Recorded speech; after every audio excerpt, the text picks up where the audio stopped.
Hello all, मैं CS Juhi Chawla आप लोगों को एक क्विक रिकैप देने वाली हूँ, एक क्विक रिवीजन देने वाली हूँ इंडियन कॉन्ट्रैक्ट एक्ट का।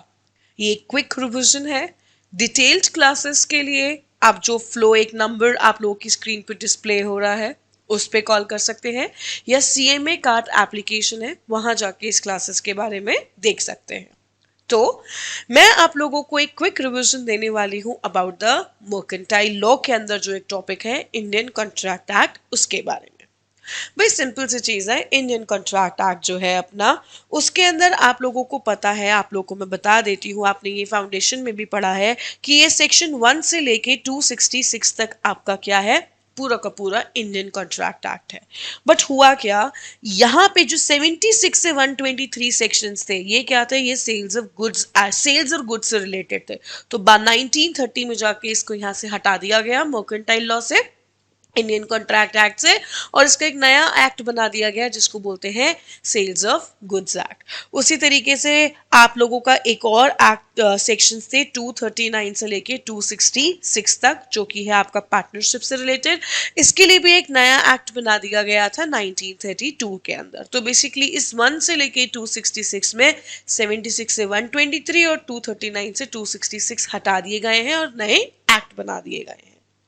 अब फटाफट से अपन लोग पढ़ते हैं कि भाई अग्रीमेंट क्या होता है। अग्रीमेंट क्या होता है, सबसे इंपॉर्टेंट चीज, अग्रीमेंट आपका सेक्शन 2E के अंदर डिफाइन है। ये कहता है एक जना देता है प्रपोजल, सामने वाला उसको क्या करता है, अपनी एक्सेप्टेंस देता है। एक्सेप्टेंस देते ही वो चीज क्या बन जाती है, वो चीज बन जाती है प्रॉमिस। उस प्रॉमिस के अंदर अब आपने क्या करा, कंसिडरेशन को जोड़ दिया, तो आपका बन गया अग्रीमेंट। उस अग्रीमेंट में आपने क्या किया, उस अग्रीमेंट के अंदर आपने इनफोर्सेबिलिटी जोड़ी, तो बन गया कॉन्ट्रैक्ट। अब अपन फटाफट से देखते हैं। चलिए मैं आपको एक एग्जांपल देती हूं, फिर अपन उसके अंदर ये सारे पॉइंट्स पढ़ेंगे। ठीक है, हुआ क्या, आप ज्ञान सागर क्लासेस आए, ज्ञान सागर क्लासेस के अंदर आए और आपने बोला कि सर आप लोग ये जो CMA इंटर है इसका बैच स्टार्ट कर रहे हैं क्या। इन्होंने कहा हाँ भाई स्टार्ट कर रहे हैं, और इसकी जो फीस है वो है, सपोज करो आपकी 25,000 रुपीज इन्होंने आपको फीस बता दी। ठीक है, इन्होंने आपको ये भी बता दिया कि भाई ये आपको फीस डिपॉजिट करानी है। जैसे ही आप फीस डिपॉजिट कराओगे हम लोग आपको एक स्लिप देंगे, उसके अंदर फीस की सारी डिटेल्स होंगी, हमारे सिग्नेचर होंगे और हमारा यहाँ पे स्टैंप लगा हुआ होगा, डेट लगी होगी। तो भाई ये एक डिपॉजिट होती है स्लिप, उसके अंदर ये सारी की सारी चीजें लिखी हुई है। तो आपको जब मैंने ये चीज बताई तो आप यानी कि सपोज मिस्टर एक्स जो थे वो अग्री कर गए और उन्होंने क्या करा है, ये बैच को ज्वाइन कर लिया, फीस डिपॉजिट करा दी और बैच को क्या कर लिया, ज्वाइन कर लिया। इतना सा एक छोटी सी चीज थी जो हुई है। अब इसके अंदर प्रपोजल क्या था, इसके अंदर जो आपने बोला कि CMA इंटर की ट्यूशंस लेते हो क्या, ये क्या था, आपका प्रपोजल था। एक तरीके से आपने प्रपोजल दिया। ठीक है, एक्सेप्टेंस क्या हुआ, उन्होंने कहा हाँ भाई देते हैं, दे अग्रीड, और उन्होंने कहा जो हमारा बैच है वो सपोज करो आप लोगों का 5th से स्टार्ट हो रहा है, 5th मार्च से स्टार्ट हो रहा है। तो उन्होंने एक्सेप्टेंस दे दी कि हाँ भाई हम लोग पढ़ाते हैं। इसके अंदर फिर क्या हुआ, जैसे ही प्रपोजल दिया और उसको आपने क्या कर लिया, एक्सेप्ट कर लिया, तो वो क्या बन गया, प्रॉमिस। यानी आपने वादा कर लिया कि हाँ मैं ये क्लासेस को ज्वाइन करूंगा। अब इसके अंदर हमने क्या जोड़ा, कंसिडरेशन। कंसिडरेशन मतलब क्या था, समथिंग इन रिटर्न। जो फीस की बात यहाँ पे की गई 25,000 रुपए, वो क्या था, कंसिडरेशन। तो जैसे ही प्रॉमिस के अंदर कंसिडरेशन जुड़ा, वो क्या बन गया आपका, वो बन गया आपका अग्रीमेंट। यानी आप दोनों मान गए, टर्म्स एंड कंडीशंस आप अग्री कर गए। उसके बाद जैसे ही आपने क्या करी, फीस डिपॉजिट कराई। आपने क्या करी, मेरे को फीस डिपॉजिट करा दी ज्ञान सागर क्लासेस को। तो फीस डिपॉजिट कराते ही यानी कि क्या हुआ, मैंने आपको वो स्लिप दे दी। मैंने आपको क्या इशू कर दी, स्लिप दे दी। स्लिप दे दी यानी कि क्या हो गया, वो चीज अब इनफोर्सिएबल हो गई। आपके पास भी प्रूफ है कि आपने मुझे पैसे दिए, मेरे पास भी प्रूफ है कि मैंने आपको पैसे दिए, मुझे आपकी क्लासेस लेनी पड़ेगी। तो यहाँ पे अग्रीमेंट के अंदर जैसे ही हम उसको इन्फोर्स कराते हैं तो वो बन जाता है हमारा कॉन्ट्रैक्ट। क्या बन जाता है हमारा कॉन्ट्रैक्ट बन जाता है। तो भाई एक सिंपल सा ट्यूशन का अपन ने एग्जाम्पल लिया जिसके अंदर अपन ने पढ़ा कि प्रपोजल यानी कि जब आप पूछते हो चल घूमने चलेगा, मैं बोलती हूँ हाँ चलूंगी, तो आपने पूछा उसको बोलेंगे प्रपोजल, मैंने कहा चलूंगी वो हो गया एक्सेप्टेंस। दोनों के मिलते ही वो चीज बन जाती है प्रॉमिस। ठीक है, चलिए अब नेक्स्ट चीज जो हम लोग पढ़ने वाले हैं वो है एसेंशियल्स ऑफ वैलिड कॉन्ट्रैक्ट। जल्दी से इसको समझते हैं। सबसे पहला एसेंशियल आपका होता है टू पार्टीज, यानी कि मिनिमम दो पार्टीज रिक्वायर्ड होती हैं कॉन्ट्रैक्ट को करने के लिए। दूसरा पॉइंट है आपका कि यहां पे आप लोग क्या कर रहे हो, ऑफर एंड एक्सेप्टेंस दे रहे हो। ऑफर एंड एक्सेप्टेंस यानी कि देखो जो दो पार्टी है, एक जना क्या करता है ऑफर देता है और दूसरा जना एक्सेप्टेंस देता है, तो वो हो गया offer and acceptance. Third point है आपका यहां पे कि आपका जो इंटेंशन होता है वो क्या है, लीगल रिलेशनशिप क्रिएट करने का है। Intention to create legal relation, यानी कि आप यहाँ पे कोई भी अवैध चीज, इलीगल चीज करने की कोशिश नहीं कर रहे हो, यहाँ पे आपका इंटेंशन लीगल काम करने का है। नेक्स्ट पॉइंट क्या है, certainty of meaning. Certainty of meaning यानी कि जब आप किसी भी कॉन्ट्रैक्ट की बात करते हो तो उसमें सर्टिनिटी होनी चाहिए। जैसे मैंने आपको कहा था कि बैच जो है 5 मार्च को चालू होगा, सुबह 9 बजे से लेके 3 बजे तक होगा, और ये आपकी कौन है, फैकल्टीज है, उसकी इतनी इतनी फीस है। यानी आपको कब, how, who, how, what, why, इन सारी चीजों की जब चीजें, ये सारी चीजें पता चल जाती है तो यानी उस चीज के अंदर सर्टिनिटी ऑफ मीनिंग आ जाती है। ठीक है, फिफ्थ पॉइंट जो हम लोग इसके अंदर पढ़ेंगे वो है possibility of performance. Possibility of performance यानी कि ये कहता है बेटा जो कॉन्ट्रैक्ट आपने करने को बोला है, यानी जो कॉन्ट्रैक्ट आप लोग फॉर्म कर रहे हो वो परफॉर्म करने में पॉसिबल होना चाहिए। मैं आपको बोल रही हूँ कि चल जादू कर और फटाफट से मुझे खजाना ढूंढ के दे दे, अब जादू से खजाना ढूंढना ये काल्पनिक सी चीज है, ये एक्चुअल में पॉसिबल नहीं है। तो कॉन्ट्रैक्ट किस पे बेस्ड होता है, पॉसिबिलिटी ऑफ परफॉर्मेंस में, यानी जो कॉन्ट्रैक्ट आप करने की बात कर रहे हो पॉसिबल टू परफॉर्म भी होना चाहिए। नेक्स्ट पॉइंट है competency of parties. Competency of parties मतलब क्या होता है बेटा कि जो दो पार्टीज हैं जिन्होंने कॉन्ट्रैक्ट किया वो मेजर होनी चाहिए, यानी 18 साल से बड़ी होनी चाहिए। दूसरा वो क्या होना चाहिए, ड्रंकन पर्सन नहीं होना चाहिए। ड्रंकन पर्सन यानी कि पिया हुआ नहीं होना चाहिए। कॉन्विक्ट नहीं होना चाहिए, कन्विक्ट यानी कि कैदी नहीं होना चाहिए, किसी कैदी के साथ आप कॉन्ट्रैक्ट नहीं कर सकते। आप क्या होने चाहिए, साउंड माइंड होने चाहिए, यानी दिमागी संतुलन आपका ठीक होना चाहिए। तो कॉम्पिटेंसी ऑफ पार्टीज का होना बहुत ज्यादा जरूरी होता है। नेक्स्ट पॉइंट जो यहाँ पे है आपका वो ये है लीगल ऑब्जेक्ट। लीगल ऑब्जेक्ट यानी जिस चीज पे कॉन्ट्रैक्ट बेस्ड है। चल किसी का खून करने चलते हैं, चल किसी को अपन ऐसा करते हैं चोरी करके आते हैं, चल इसको गाड़ी से उड़ा देते हैं, ये जो चीजें मैं आपको बोल रही हूँ ना, इसके जो ऑब्जेक्ट था वो क्या था, लीगल नहीं था। वो जो कॉन्ट्रैक्ट आप लोग साइन कर रहे हो स्मगलिंग करने का, मैंने अपने में लिखा पढ़ी करा ली कि भाई अपन इतनी दारू स्मगलिंग करेंगे, इतना हीरा जवाहरात स्मगलिंग करेंगे, तो जिस जिस चीज पे वो कॉन्ट्रैक्ट बेस्ड है वो कॉन्ट्रैक्ट जो है वो लीगल नहीं है। वो ऑब्जेक्ट क्या होना चाहिए बेटा, लीगल होना चाहिए। नेक्स्ट पॉइंट है इसके अंदर फ्री कंसेंट। फ्री कंसेंट यानी कि जो पार्टीज हैं वो अपनी मर्जी से, यानी किसी तरीके का कोवर्जन, कोवर्जन यानी जोर जबरदस्ती से, फ्रॉड यानी कि धोखे से, नेक्स्ट कहता है सपोज करो मिस्टेक गलती से, या अनड्यू इन्फ्लुएंस किसी दबाव में आके, या ये कह सकता है मिस रिप्रेजेंटेशन, दिखाया कुछ और दे कुछ और दिया। इस तरीके से आप सामने वाले इंसान से कॉन्ट्रैक्ट को साइन नहीं कराओगे। जब पार्टीज कॉन्ट्रैक्ट साइन करती हैं तो वो क्या होना चाहिए, वो फ्री कंसेंट से होना चाहिए। नेक्स्ट पॉइंट है इसके अंदर लॉफुल कंसिडरेशन, यानी जो इन रिटर्न आप कॉन्ट्रैक्ट के बदले में दे रहे हो वो भी लीगल होना चाहिए। आपने मेरे लिए ऐसा करा, आपने मुझे लिफ्ट दी, आपने क्या की, मुझे लिफ्ट दी, इन रिटर्न में क्या कर रही हूँ, इन रिटर्न में आपके लिए किसी का खून करके आ रही हूँ, तो मैं जो इन रिटर्न में आपको चीज दे रही हूँ वो भी लीगल होनी चाहिए। कोई अवैध चीज आपको नहीं करनी है सामने वाले का एहसान उतारने के लिए, कि सामने वाले ने आपके लिए कुछ किया था तो उसके बदले में आप जो इन रिटर्न कुछ करोगे वो अवैध नहीं होना चाहिए।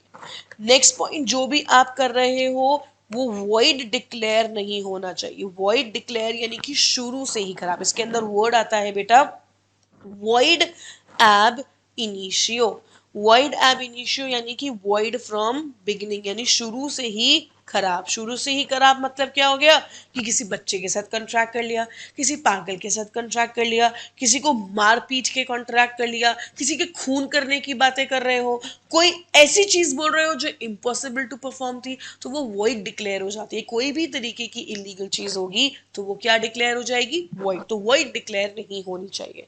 अगर ये सब कंडीशंस आप लोग पूरी कर देंगे तो आपका कॉन्ट्रैक्ट क्या मान लिया जाएगा, एक वैलिड कॉन्ट्रैक्ट मान लिया जाएगा। अब बात करते हैं कि कॉन्ट्रैक्ट और अग्रीमेंट के बीच का डिफरेंस क्या है। भाई सिंपल सी चीज है, ये कहता है कि जो अग्रीमेंट होता है ना, सिंपल सी चीज समझना, जो अग्रीमेंट होता है वहां पे क्या होता है, सिर्फ और सिर्फ ऑफर एंड एक्सेप्टेंस होती है, सिर्फ ऑफर एंड एक्सेप्टेंस होती है। बट कॉन्ट्रैक्ट के अंदर वो अग्रीमेंट जो हुआ ऑफर एक्सेप्टेंस के साथ, उसके साथ इन्फोर्सिबिलिटी यानी कि कानूनी तरीके से वो एग्जीक्यूट भी कर दी जाती है। आप लिखा पढ़ी कर लेते हो, स्टैंप कर लेते हो, साइन हो जाता है, तो वो चीज इन्फोर्सेबल हो जाती है। सिर्फ अग्रीमेंट किया तो कोई लीगल रिलेशन क्रिएट नहीं हो। मैंने बोला मेरे को अपना घर बेचना है, तुमने कहा हाँ मैं खरीद लूंगा, कल आऊंगा, पैसे लूंगा, पैसे लेके आऊंगा और अपन घर खरीद लेंगे, तेरे को साई दे जाऊंगा। अगर आप कल नहीं आए तो मैं आपके खिलाफ कुछ भी नहीं कर सकती, क्योंकि वहां अग्रीमेंट ही था, उसको इन्फोर्स नहीं कराया था, लिखा पढ़ी नहीं हुई थी, तो मैं आपके ऊपर कोई लीगल ऑब्लिगेशन नहीं लगा सकती। बट कॉन्ट्रैक्ट के अंदर क्या होता है, जब लिखा पढ़ी हो जाती है तो आप लीगली सामने वाले पर्सन को क्या कर सकते हो, बाउंड कर सकते हो, आपके पास बाइंडिंग कैपेसिटी आ जाती है। अग्रीमेंट एक वेग कंसेप्ट है, चल घूमने चलते हैं, हाँ आजा, फिर नहीं गए तो हो गया, ये अग्रीमेंट है, इसके लिए आप कुछ नहीं कर सकते। पापा शाम को प्लीज मुझे, अब आप आओ ना तो मेरे लिए चीज लेके आना, पापा नहीं आए तो इनका कुछ नहीं बिगाड़ सकते। पापा 10th पास कर लूंगा अच्छे मार्क्स से तो साइकिल दिला देना, पापा ने नहीं दिलाई तो उनको कुछ नहीं बिगाड़ सकते। तो वो एक बहुत सारे जो डे टू डे लाइफ में आप जो एक दूसरे से वादे करते हो वो अग्रीमेंट्स होते हैं, वो कॉन्ट्रैक्ट तक पहुंचते ही नहीं है। कॉन्ट्रैक्ट बहुत लिमिटेड टर्म है, यहाँ लिखा पढ़ी जब होती है तो वो चीज कॉन्ट्रैक्ट के अंदर आती है। तो इससे आप लोग क्या कर सकते हो, ये मैंने यहाँ पे भी वर्ड लिखा है और ये यहाँ पे भी चीज सेम लिखी है कि अग्रीमेंट तो बन जाता है, देखो अग्रीमेंट तो बन गया, बट अग्रीमेंट के अंदर जब इन्फोर्सिबिलिटी बनती है तो ही वो कॉन्ट्रैक्ट बनता है। तो यानी कॉन्ट्रैक्ट तक पहुंचने के लिए अग्रीमेंट का होना जरूरी है, बट सारे अग्रीमेंट इन्फोर्सेबल हो और फिर कॉन्ट्रैक्ट बनो ये जरूरी नहीं है।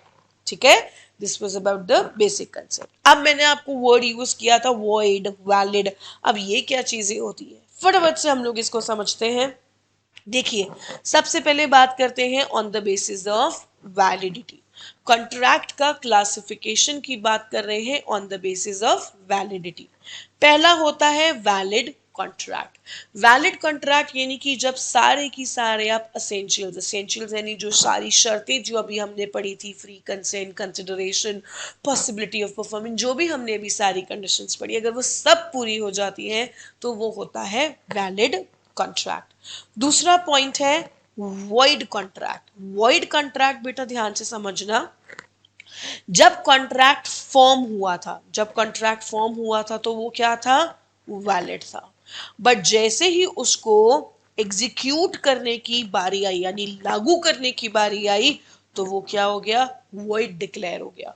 तो जब ऐसा हुआ तो इस चीज को बोलते हैं वॉइड कॉन्ट्रैक्ट। बेटा ध्यान से समझिएगा एग्जाम्पल कि सपोज करो हुआ क्या, मुझे ना गुजरात में रहते हैं आप और मैं, गुजरात में रहते हैं, आपने मुझे बोला कि यार मुझे 10 पेटी बैग पाइपर, एक कोई अल्कोहल है वो चाहिए, मैंने कहा ठीक है मैं प्रोवाइड करा दूंगी। हमने जब कॉन्ट्रैक्ट की बात की थी तो वो क्या था, वैलिड था। बट हुआ क्या, गुजरात गवर्नमेंट ने एकदम से क्या किया, अल्कोहल पे क्या कर दिया, बैन कर दिया। अब बैन कर दिया तो भाई अब वो अल्कोहल तो मैं आपको डिलीवर नहीं कर सकती, क्या है, मैं अब आपको अल्कोहल डिलीवर नहीं कर सकती। तो जब मैं आपको अल्कोहल डिलीवर नहीं कर पा रही तो वो कॉन्ट्रैक्ट क्या हो गया बेटा, वो कॉन्ट्रैक्ट परफॉर्म नहीं हो सकता, तो वो वॉइड। तो इस चीज में वो क्या बन गया, वॉइड कॉन्ट्रैक्ट। जब किया तब ठीक था, पूरा करने की बारी आई तो नहीं कर पाई, तो वो बन गया वॉइड कॉन्ट्रैक्ट। थर्ड पॉइंट है आपका वॉइडेबल। वॉइडेबल मतलब क्या होता है बच्चे, ध्यान से समझना। वॉइडेबल मतलब सिंपल सी चीज ये होती है कि जब कॉन्ट्रैक्ट किया था तब ठीक था, जब परफॉर्म करने की बारी आई तो सामने वाली पार्टी ने क्या करा, कोई कंडीशंस जो थी उनको फुलफिल नहीं किया, तो मुझे ऑप्शन मिल गया कि मैं वो कॉन्ट्रैक्ट करना चाहती हूं या नहीं। यानी ये कॉन्ट्रैक्ट क्या होते हैं, ऑप्शनेबल होते हैं एट पार्टीज। ऑप्शनेबल एट पार्टीज, आप उसको करना चाहते हो या नहीं। मैंने एक बर्थडे पार्टी ऑर्गेनाइज की। बर्थडे पार्टी में मैंने आपको बोला थीम है कि सब इंडो वेस्टर्न पहन के आएंगे। क्या पहन के आएंगे, इंडो वेस्टर्न। ये हमारा एक तय हो गई थी चीज कि इंडो वेस्टर्न ही पहन के आना है। अब आप इंडो वेस्टर्न पहन के नहीं आए तो मेरी मर्जी है अब कि मैं आपको पार्टी में या तो आने दूंगी या नहीं आने दूंगी। तो हुआ क्या, एक जने ने कंडीशन को क्या किया, ब्रेक किया। एक जने ने कंडीशन को क्या किया बेटा, ब्रेक किया। तो दूसरी पार्टी को ऑप्शन मिल गया कि वो क्या करना चाहती है, या तो उसे पूरा करना चाहती है या नहीं। फोर्थ जो हम लोग पढ़ेंगे वो होता है आपका इलीगल अग्रीमेंट। इलीगल अग्रीमेंट्स क्या होते हैं, इलीगल अग्रीमेंट सिंपल से वो अग्रीमेंट्स होते हैं जो कि अवैध होते हैं। जैसे कि सपोज करो किसी का मर्डर करना, रेड लाइट तोड़ देना, रेड लाइट को तोड़ देना, मास्क ना पहनना, दिल्ली के अंदर भाई इस चीज का भी जुर्माना है, इलीगल है। या ये कह लो कि स्मगलिंग करना इलीगल है। नेक्स्ट कह सकते हैं ह्यूमन ट्रैफिकिंग, इंसान की खरीद बेच भी क्या है बच्चे, ये भी अलाउड नहीं है। तो ये सब चीजें होती हैं इलीगल अग्रीमेंट्स। फिफ्थ पॉइंट जो है आपका वो क्या है, वो है आपका अनइनफोर्सिएबल। वो क्या है, अनइनफोर्सिएबल। अनइनफोर्सिबल यानी जो कोर्ट द्वारा लागू नहीं किया जा सकता। सिक्स इसमें नहीं है बट मैं आपको बताऊंगी, दैट इज वॉइड अग्रीमेंट। बेटा वॉइड कॉन्ट्रैक्ट मैंने आपको बताया, वॉइड अग्रीमेंट्स क्या होते हैं जो अभी हमने डिस्कस किया था, वॉइड एब इनिशियो। वॉइड एब इनिशियो यानी कि जो शुरू से ही क्या होते हैं बेटा, खराब होते हैं। वो क्या है, वो शुरू से ही अवैध है, यानी वो चीज हो ही नहीं सकती, वो पॉसिबल ही नहीं है। किसी का मर्डर करने चलते हैं या ऐसा करते हैं, चल अपन क्या करते हैं, किसी को कार से एक्सीडेंट कर देते हैं, किसी को कार से उड़ा देते हैं। ये जो जिस चीज पे वो कॉन्ट्रैक्ट बेस्ड है ना, या सपोज करो हंटिंग करने चलते हैं, ये जो कॉन्ट्रैक्ट आप करने की बात कर रहे हो ये अलाउड ही नहीं है। इसके अंदर ये भी आता है कि आपने किसी माइनर के साथ कॉन्ट्रैक्ट कर लिया, या आपने किसी से कोवर्जन, कोवर्जन यानी मारपीट करके किसी तरीके का अग्रीमेंट किया है, तो वो भी अलाउड नहीं है। तो ये सब वॉइड अग्रीमेंट्स आते हैं। कोई आपने ऐसा कॉन्ट्रैक्ट किया है जो पॉसिबल टू परफॉर्म नहीं है, तो अगर वो जो नियम शर्तें थे उनको पूरा नहीं करते तो वो क्या बन जाता है आपका, वो बन जाता है वॉइड अग्रीमेंट्स। नेक्स्ट पॉइंट है आपका express contracts on the basis of formation. Express क्या होता है, जो चीज ओरल या रिटन फॉर्म में होती है, यानी बोल के या लिख के की गई चीज को बोलते हैं एक्सप्रेस कॉन्ट्रैक्ट। इम्प्लाइड कॉन्ट्रैक्ट्स क्या होते हैं, इम्प्लाइड कॉन्ट्रैक्ट्स यानी कि जो कि जेस्चर से या आपके एक्शन से, एक्शन यानी कि सपोज करो मैंने क्या किया, आपको ऐसे इशारा किया, ये जो मैं इशारा कर रही हूं ये क्या है, ये इशारा है कि आप मुझे क्या दे दीजिए, लिफ्ट दे दीजिए। तो ये जो एक्शन या जेस्चर से चीज होती है उसको बोलते हैं इम्प्लाइड। और क्वसी कॉन्ट्रैक्ट्स बेटा क्या होते हैं, क्वसी कॉन्ट्रैक्ट्स वो कॉन्ट्रैक्ट्स होते हैं जो कि अराइज हो जाते हैं, यानी आपने सोचा नहीं था कॉन्ट्रैक्ट करने का बट वो अराइज हो गया। मैं इसका एक एग्जांपल देती हूँ अभी, क्योंकि ये टॉपिक हम लोग बाद में आराम से पूरा डिस्कस करेंगे, तो अभी सिर्फ एक एग्जांपल दे देती हूँ। हुआ क्या, ए और बी ने मिल के सी से क्या किए, 100 रुपए उधार लिए थे। अब ए ने क्या करे, सी को वो 100 रुपए रिटर्न कर दिए। इन्होंने पहले तो लोन लिया था, अब ए ने क्या कर दिया, सी को रिटर्न कर दिया। बी को नहीं पता था, बी भी गया और उसने क्या कर दिया, सी को 100 रुपए रिटर्न कर दिए। तो यहाँ सी की जिम्मेदारी थी कि वो बी को पैसे वापस करे और बोले नहीं भाई ए दे चुका है, तुझे देने की जरूरत नहीं है। तो ये सी और बी के बीच में ऐसा कोई कॉन्ट्रैक्ट हुआ नहीं था, बट ऐसी सिचुएशन हो गई कि आप क्या कर सकते हो, आपके बीच में कॉन्ट्रैक्ट बन जाता है। इसको बोलते हैं क्वसी कॉन्ट्रैक्ट। ये अपन डिटेल में पढ़ेंगे अभी। Executed contract. आपने बोला था कि मेरे को ट्यूशन लेनी है, मैंने कहा ठीक है आ जाओ फीस जमा करा दो, आपने फीस जमा करा दी, मैंने आपको ट्यूशन प्रोवाइड करा दी, बैच खत्म। एग्जीक्यूटेड, जो परफॉर्म हो चुका, जो चीज परफॉर्म हो चुकी वो होता है एग्जीक्यूटेड। एग्जीक्यूटेड यानी कि होनी बाकी है। आपने फीस तो दे दी बट अभी बैच अभी चल रहा है, बैच पूरा नहीं हुआ, पूरा होना बाकी है। ठीक है। यूनिलेटरल यानी कि जब एक पार्टी क्या करती है, प्रॉमिस करती है। जैसे सपोज करो आप आए और मेरे घर के बाहर सपोज करो आपने क्या किया, मेरे को लिफ्ट दे दी। अब आपने मुझे लिफ्ट दे दी और मेरी हेल्प की, तो मैंने आपको प्रॉमिस किया बच्चे अभी तो मेरे पास कुछ भी नहीं है बट नेक्स्ट टाइम मैं आपको मिलूंगी ना, मैं आपको प्रॉमिस करती हूँ मैं आपको चॉकलेट दूंगी, मैं आपको 100 रुपए दूंगी, मैं आपको कुछ भी दूंगी। तो यहाँ एक पार्टी प्रॉमिस कर रही है, that is unilateral contract. Bilateral यानी कि काम वाली बाई है, घर पे आके काम करती है, वो बोलती ठीक है बाई जी मैं आपका काम करूंगी। मैंने कहा ठीक है भाई अगर तू काम करेगी तो मैं तुझे महीने के 2000 रुपए दे दूंगी। तो दोनों ने एक दूसरे से प्रॉमिस किया।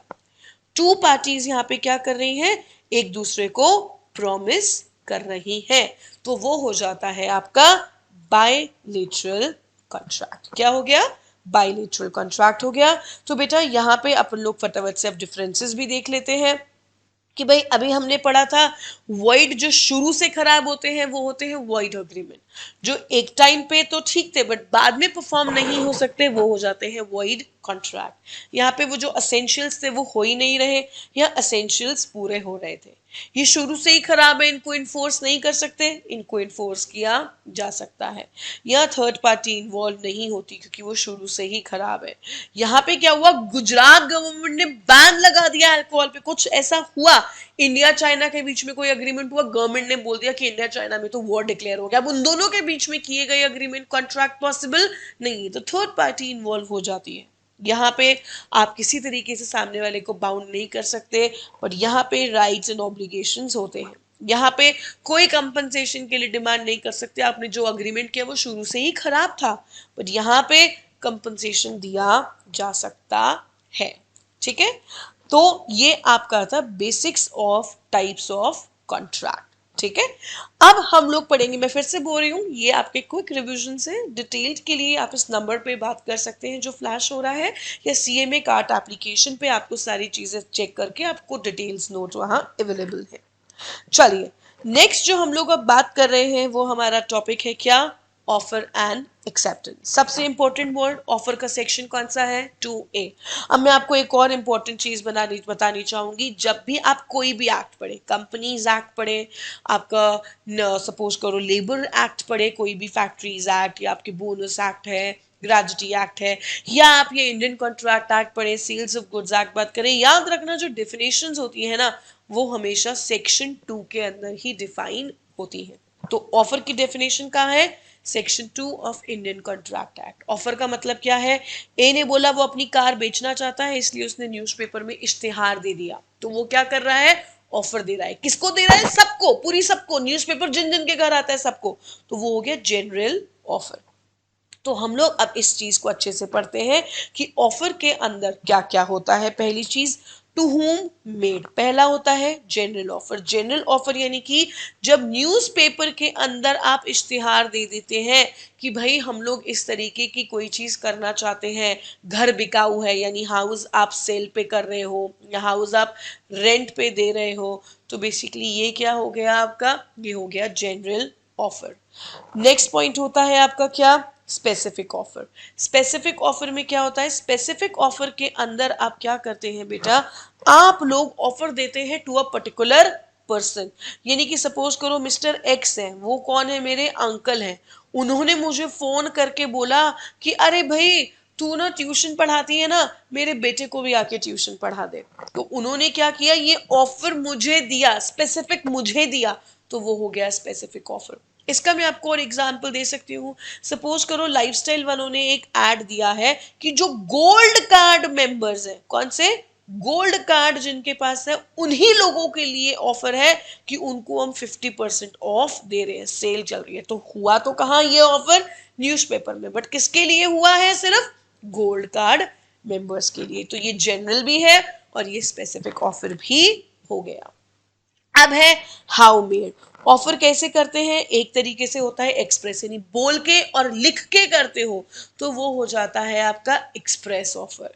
इम्प्लाइड ऑफर क्या होता है बेटा, इम्प्लाइड ऑफर यानी कि सपोज करो मैंने अगेन आपको यूं किया तो मैं आपसे क्या मांग रही हूँ, लिफ्ट मांग रही हूँ, यूं करा टैक्सी को तो यानी मैं उसको रोक रही हूँ, तो मैं उसको ऑफर दे रही हूँ बाय माय जेस्चर्स। ठीक है, एक ऑफर है आपका काउंटर ऑफर, ये बहुत इंपॉर्टेंट चीजें हैं आपकी, counter offer, cross offer and standing offer.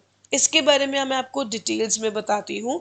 देखो बच्चे, जो आपका सबसे पहले क्रॉस ऑफर है, क्रॉस ऑफर में क्या होता है, दोनों पार्टीज को पता ही नहीं होता कि वो एक दूसरे को सेम तरीके का ऑफर दे रहे हैं। इसमें आप एक लड़की देखने गए, आप लड़के, आपके भैया हैं, वो एक लड़की देखने गए, लड़की को भैया पसंद आ गए, भैया को लड़की पसंद आ गई, बट दोनों ने ही अभी नहीं बताया कि वो एक दूसरे को पसंद करते हैं, दोनों ने ही नहीं बताया, तो दोनों पार्टीज अवेयर ही नहीं है कि सामने वाले को वो ऑफर एक्सेप्टेड है, वो दोनों ही शादी करने के लिए राजी है, दोनों के ऑफर्स क्या है, सिमिलर, दोनों ही एक दूसरे से शादी करना चाहते हैं, तो ये हो जाता है क्रॉस ऑफर।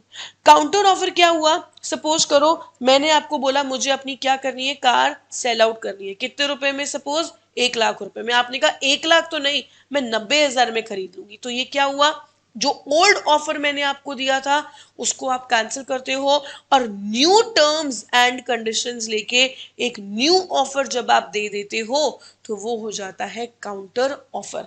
तो जैसे ही आप काउंटर ऑफर देते हो, जो पुराना ऑफर है वो ऑटोमेटिकली क्या हो जाता है, कैंसिल हो जाता है और नया ऑफर एग्जिस्टेंस में आ जाता है। नेक्स्ट पॉइंट है हमारा स्टैंडिंग ऑफर। स्टैंडिंग ऑफर यानी कि मैंने आपको कहा है कि भाई मेरा एक गोदाम, मेरा एक फैक्ट्री है, वहां पे मैं क्या करती हूँ, सपोज करो लकड़ी जो हो, कौन सी लकड़ी, सागवान की लकड़ी, सागवान की लकड़ी से मैं क्या करती हूँ, वुड से कोई फर्नीचर बनाती हूँ, तो जिन जिन लोगों के पास सागवान वुड है मिनिमम 100 किलो होनी चाहिए, ठीक है, अब उस 100 किलो की जो प्राइस है मैं वो आपको ऑफर कर रही हूं, सपोज करो 10,000 रुपए या सपोज 20,000 रुपए, तो जिनके पास 100 kg लकड़ी है और वो 20,000 रुपए में बेचने के लिए रेडी है, वो कब तक, सपोज करो मैंने कहा 1 जनवरी से लेके 31 दिसंबर तक कभी भी तुम लोग आओ और ये लकड़ी मेरे गोडाउन पे छोड़ के पैसे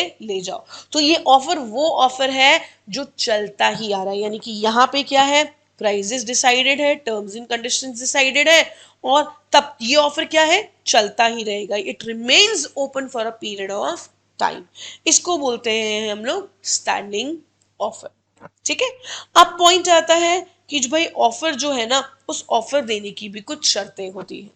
पहली शर्त है जो वो ये है कि पार्टीज जो होनी चाहिए वो कैसी होनी चाहिए, केपेबल, केपेबल मतलब माइनर नहीं होनी चाहिए, अनसाउंड माइंड नहीं होनी चाहिए, ठीक है, कन्विक्ट या पर्दा नशी या ड्रंकन नहीं होनी चाहिए। आपका जो ऑफर है वो सर्टेन होना चाहिए, डेफिनेट होना चाहिए, डेफिनेट मतलब भाई मुझे 100 किलो लकड़ी चाहिए और मिनिमम 20,000 रुपए ही मैं आपको दूंगा, तो ये मैंने आपको क्या करा, सारी चीजें फैक्ट्री के गेट पे आके बेच जाओ, ठीक है, 1 जनवरी से लेके 31 जनवरी के दिसंबर के बीच में आप लेके जाओगे, तो एक एक चीज मैंने आपको क्या कर दी, स्पेसिफाई कर दी, तो जब आप ऑफर दोगे तो वो सर्टेन होना चाहिए। कम्युनिकेशन टू ऑफर यानी कि आपको अपना ऑफर प्रॉपरली कम्युनिकेट करना है, यानी सामने वाले को जिसको ऑफर दे रहे हो प्रॉपरली कम्युनिकेटेड होना चाहिए, और आपका ऑफर इस तरीके का होना चाहिए कि सामने वाला उस पर अपनी हामी दे दे। आप कोई ऐसी चीज के लिए ऑफर दे रहे हो, भाई जिसको जादू आता है, जो जादू से खजाना खोद सकता है, वो मुझसे आके मिले, तो भाई ये तो जो आप चीज बोल रहे हो ना, यहाँ पे आपको पता है कि कोई भी ऐसा नहीं है जो जादू से खजाना खोज देगा, तो यहाँ पे आप सामने वाले के एसेंट चाहते ही नहीं, ठीक है। आप चाहो तो अपनी नियम शर्तें लगा सकते हो, जैसे इसने लगाई कि 100 किलो 20,000 रुपए, तो ये नियम शर्तें आप अपनी लगा सकते हो, ठीक है।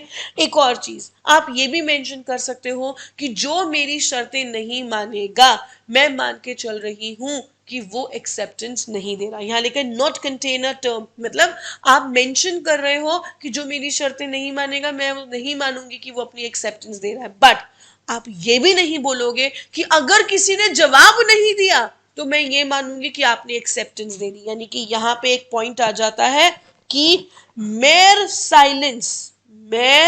Silence is not acceptance. अगर कोई चुप है तो आप ये नहीं बोलोगे कि भाई मैंने मान लिया कि आप चुप हैं, यानी आप अपनी एक्सेप्टेंस दे रहे हैं। ऐसा क्लॉज आप उस कॉन्ट्रैक्ट में नहीं डालोगे। आपको ऑफर या तो स्पेसिफिक पर्सन को होगा या वो जनरल ऑफर भी हो सकता है, ऑफर बोल के भी हो सकता है, बाय एक्शन भी हो सकता है। एक होता है ऑफर देना, एक होता है इनविटेशन टू ऑफर। देखो, एक तो मैंने क्या करा, आपको बोला 50% ऑफ है, एक मैंने कुछ नहीं बोला, एक दुकान खोल के रखी, उस पर प्राइस टैग लगाया हुआ है हर सामान पे, तो वो क्या है, इनविटेशन टू ऑफर है। वहां मैं आपको बोल नहीं रही हूँ कि मैं आपको बेच रही हूँ या कुछ कर रही हूँ, वो सिर्फ पढ़ा हुआ है, आपको खरीदना है आप आओ बात करो और खरीद लो। तो अभी वो ऑफर नहीं है, वो क्या हुआ, इन्विटेशन टू ऑफर। ठीक है, तो आपका मेन इंटेंशन यहाँ पे सामने वाले की असेंट लेना यानी एक्सेप्टेंस लेना ही होना चाहिए। नेक्स्ट टॉपिक जो हम पढ़ने वाले हैं वो है lapse of an offer. Offer खत्म कब होता है? पहला होता है कि जब आप रिवोक कर लो यानी वापस ले लो। आप क्या कर रहे हो, खुद ही वापस वापस ले रहे हो, टाइम पीरियड ही खत्म हो गया, यानी वो 31 क्या था, दिसंबर तक ले रहा था सिर्फ लकड़ी, 31 दिसंबर निकल गई, ऑफर खत्म। जिसने ऑफर दिया था उसी की डेथ हो गई, तो भाई ऑफर अब मायने ही नहीं रखता। कंडीशंस आपके ऊपर मैंने लगाई थी, अगर आपने वो फुलफिल नहीं करी तो कॉन्ट्रैक्ट खत्म हो गया।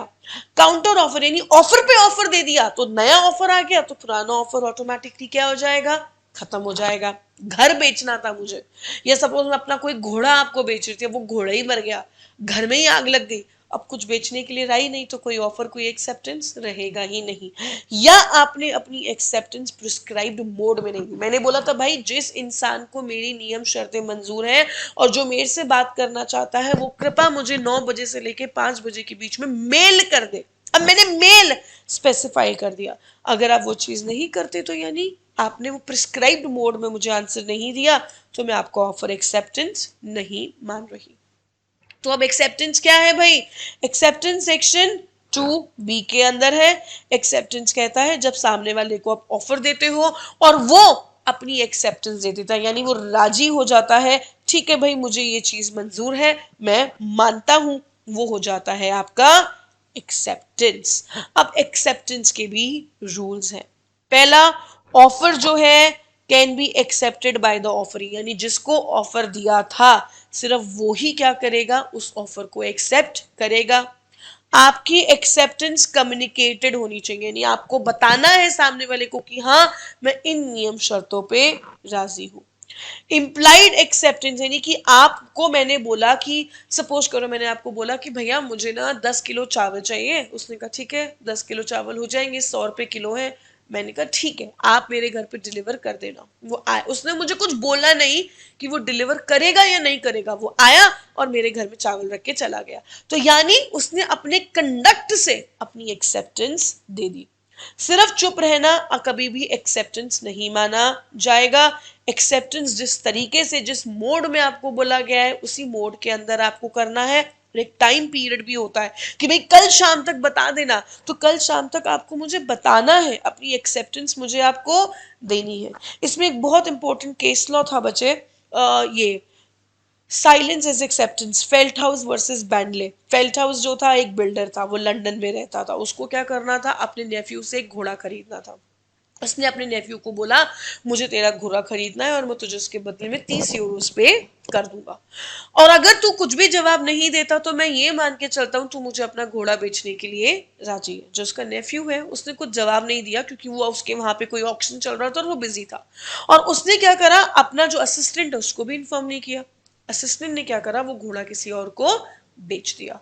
अब वो फेल्ट हाउस आया और वो आके लड़ने लग गया अपने नेफ्यू से कि तूने घोड़ा बेचा, कैसे बेचा, ये तो मेरी प्रॉपर्टी है, मेरी प्रॉपर्टी तुम किसी को बेच नहीं सकते। तो यहाँ पे केस ये आया, जब कोर्ट में गया तो ये बोला गया कि पहली चीज उसने आपको हाँ नहीं बोला था, अपनी एक्सेप्टेंस नहीं ली थी।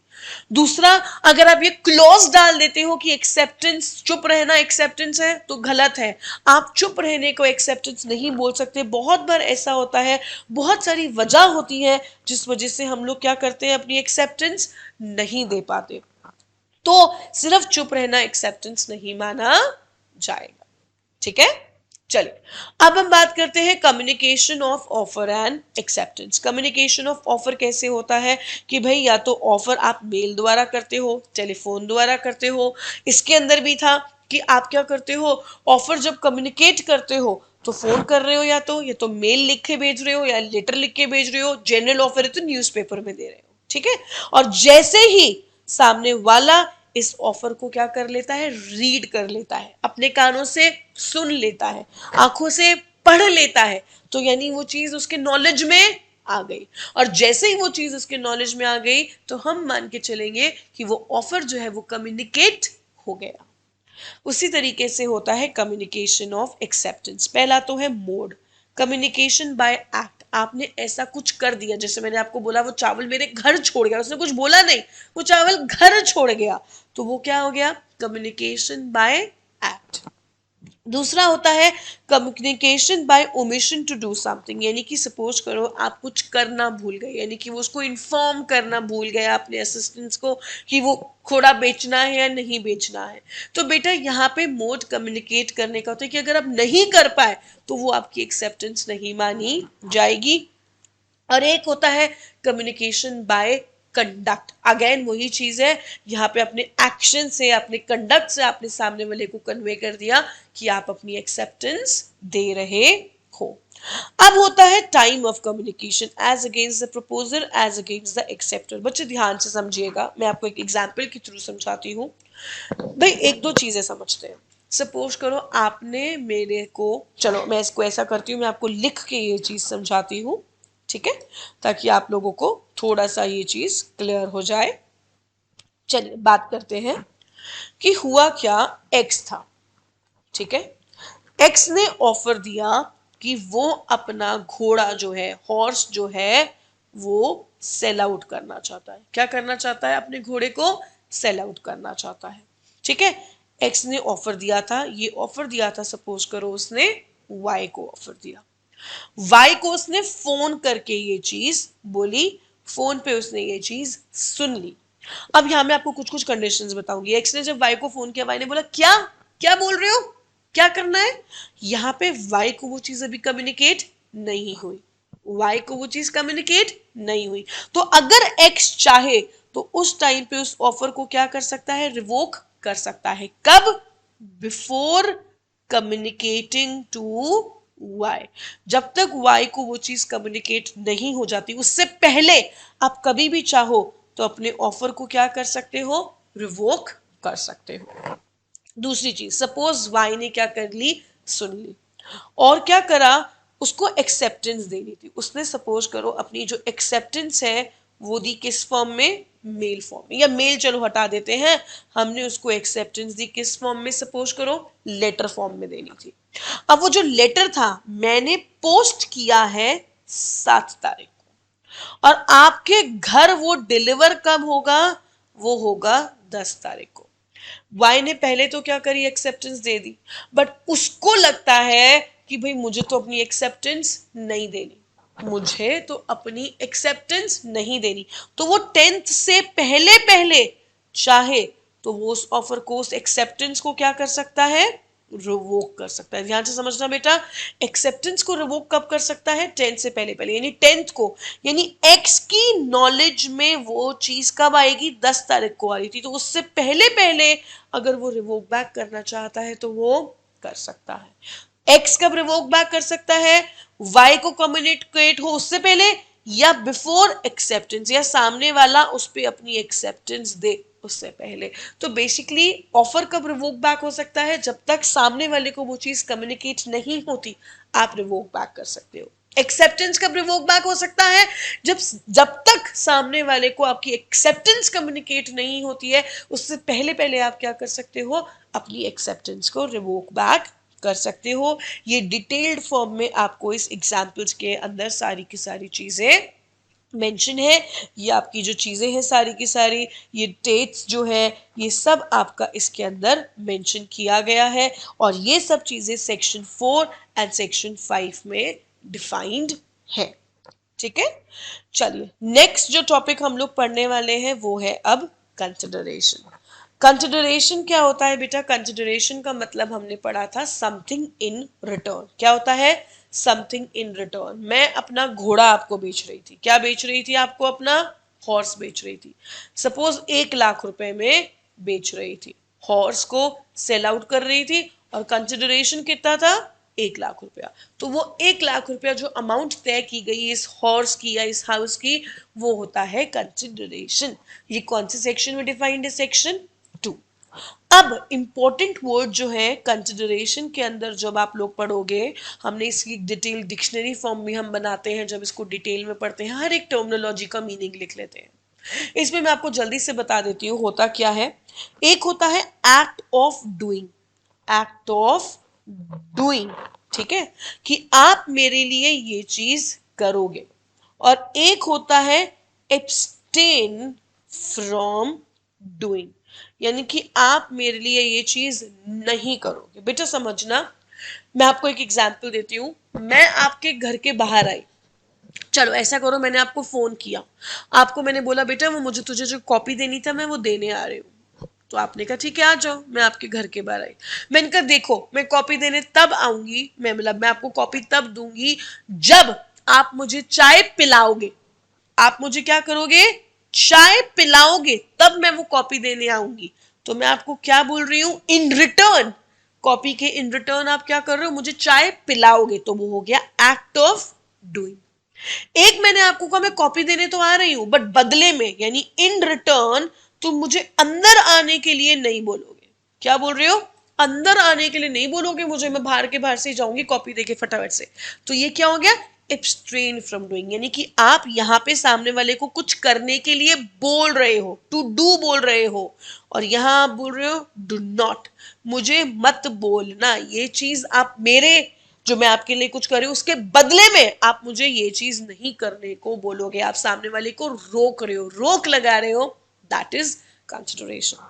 अब कंसिडरेशन में एक और चीज है, पास्ट कंसिडरेशन, प्रेजेंट कंसिडरेशन, और एक होता है बेटा फ्यूचर कंसिडरेशन। पास्ट कंसिडरेशन यानी कि तुमने जो कल मेरी सपोज करो हेल्प की थी, या सपोज करो कल जो तुमने मेरे घर पे क्या किए थे? राइस डिलीवर किए थे, कल किए थे डिलीवर, ठीक है, कल किए थे, या सपोज करो कह लो 3 days अगो, 3 days पहले किए थे, उसके कितने पैसे देने हैं? तो वो क्या हो गया? Past consideration. ये पुरानी बात चल रही है, वो हो गया पास्ट कंसिडरेशन। आज मैं 1 किलो चावल खरीद के लाई और आज तुमने मुझसे उसके कितने रुपए ले लिए? टुडे तुमने कहा 100 रुपए दे दो मैम। तो ये हो गया प्रेजेंट कंसिडरेशन।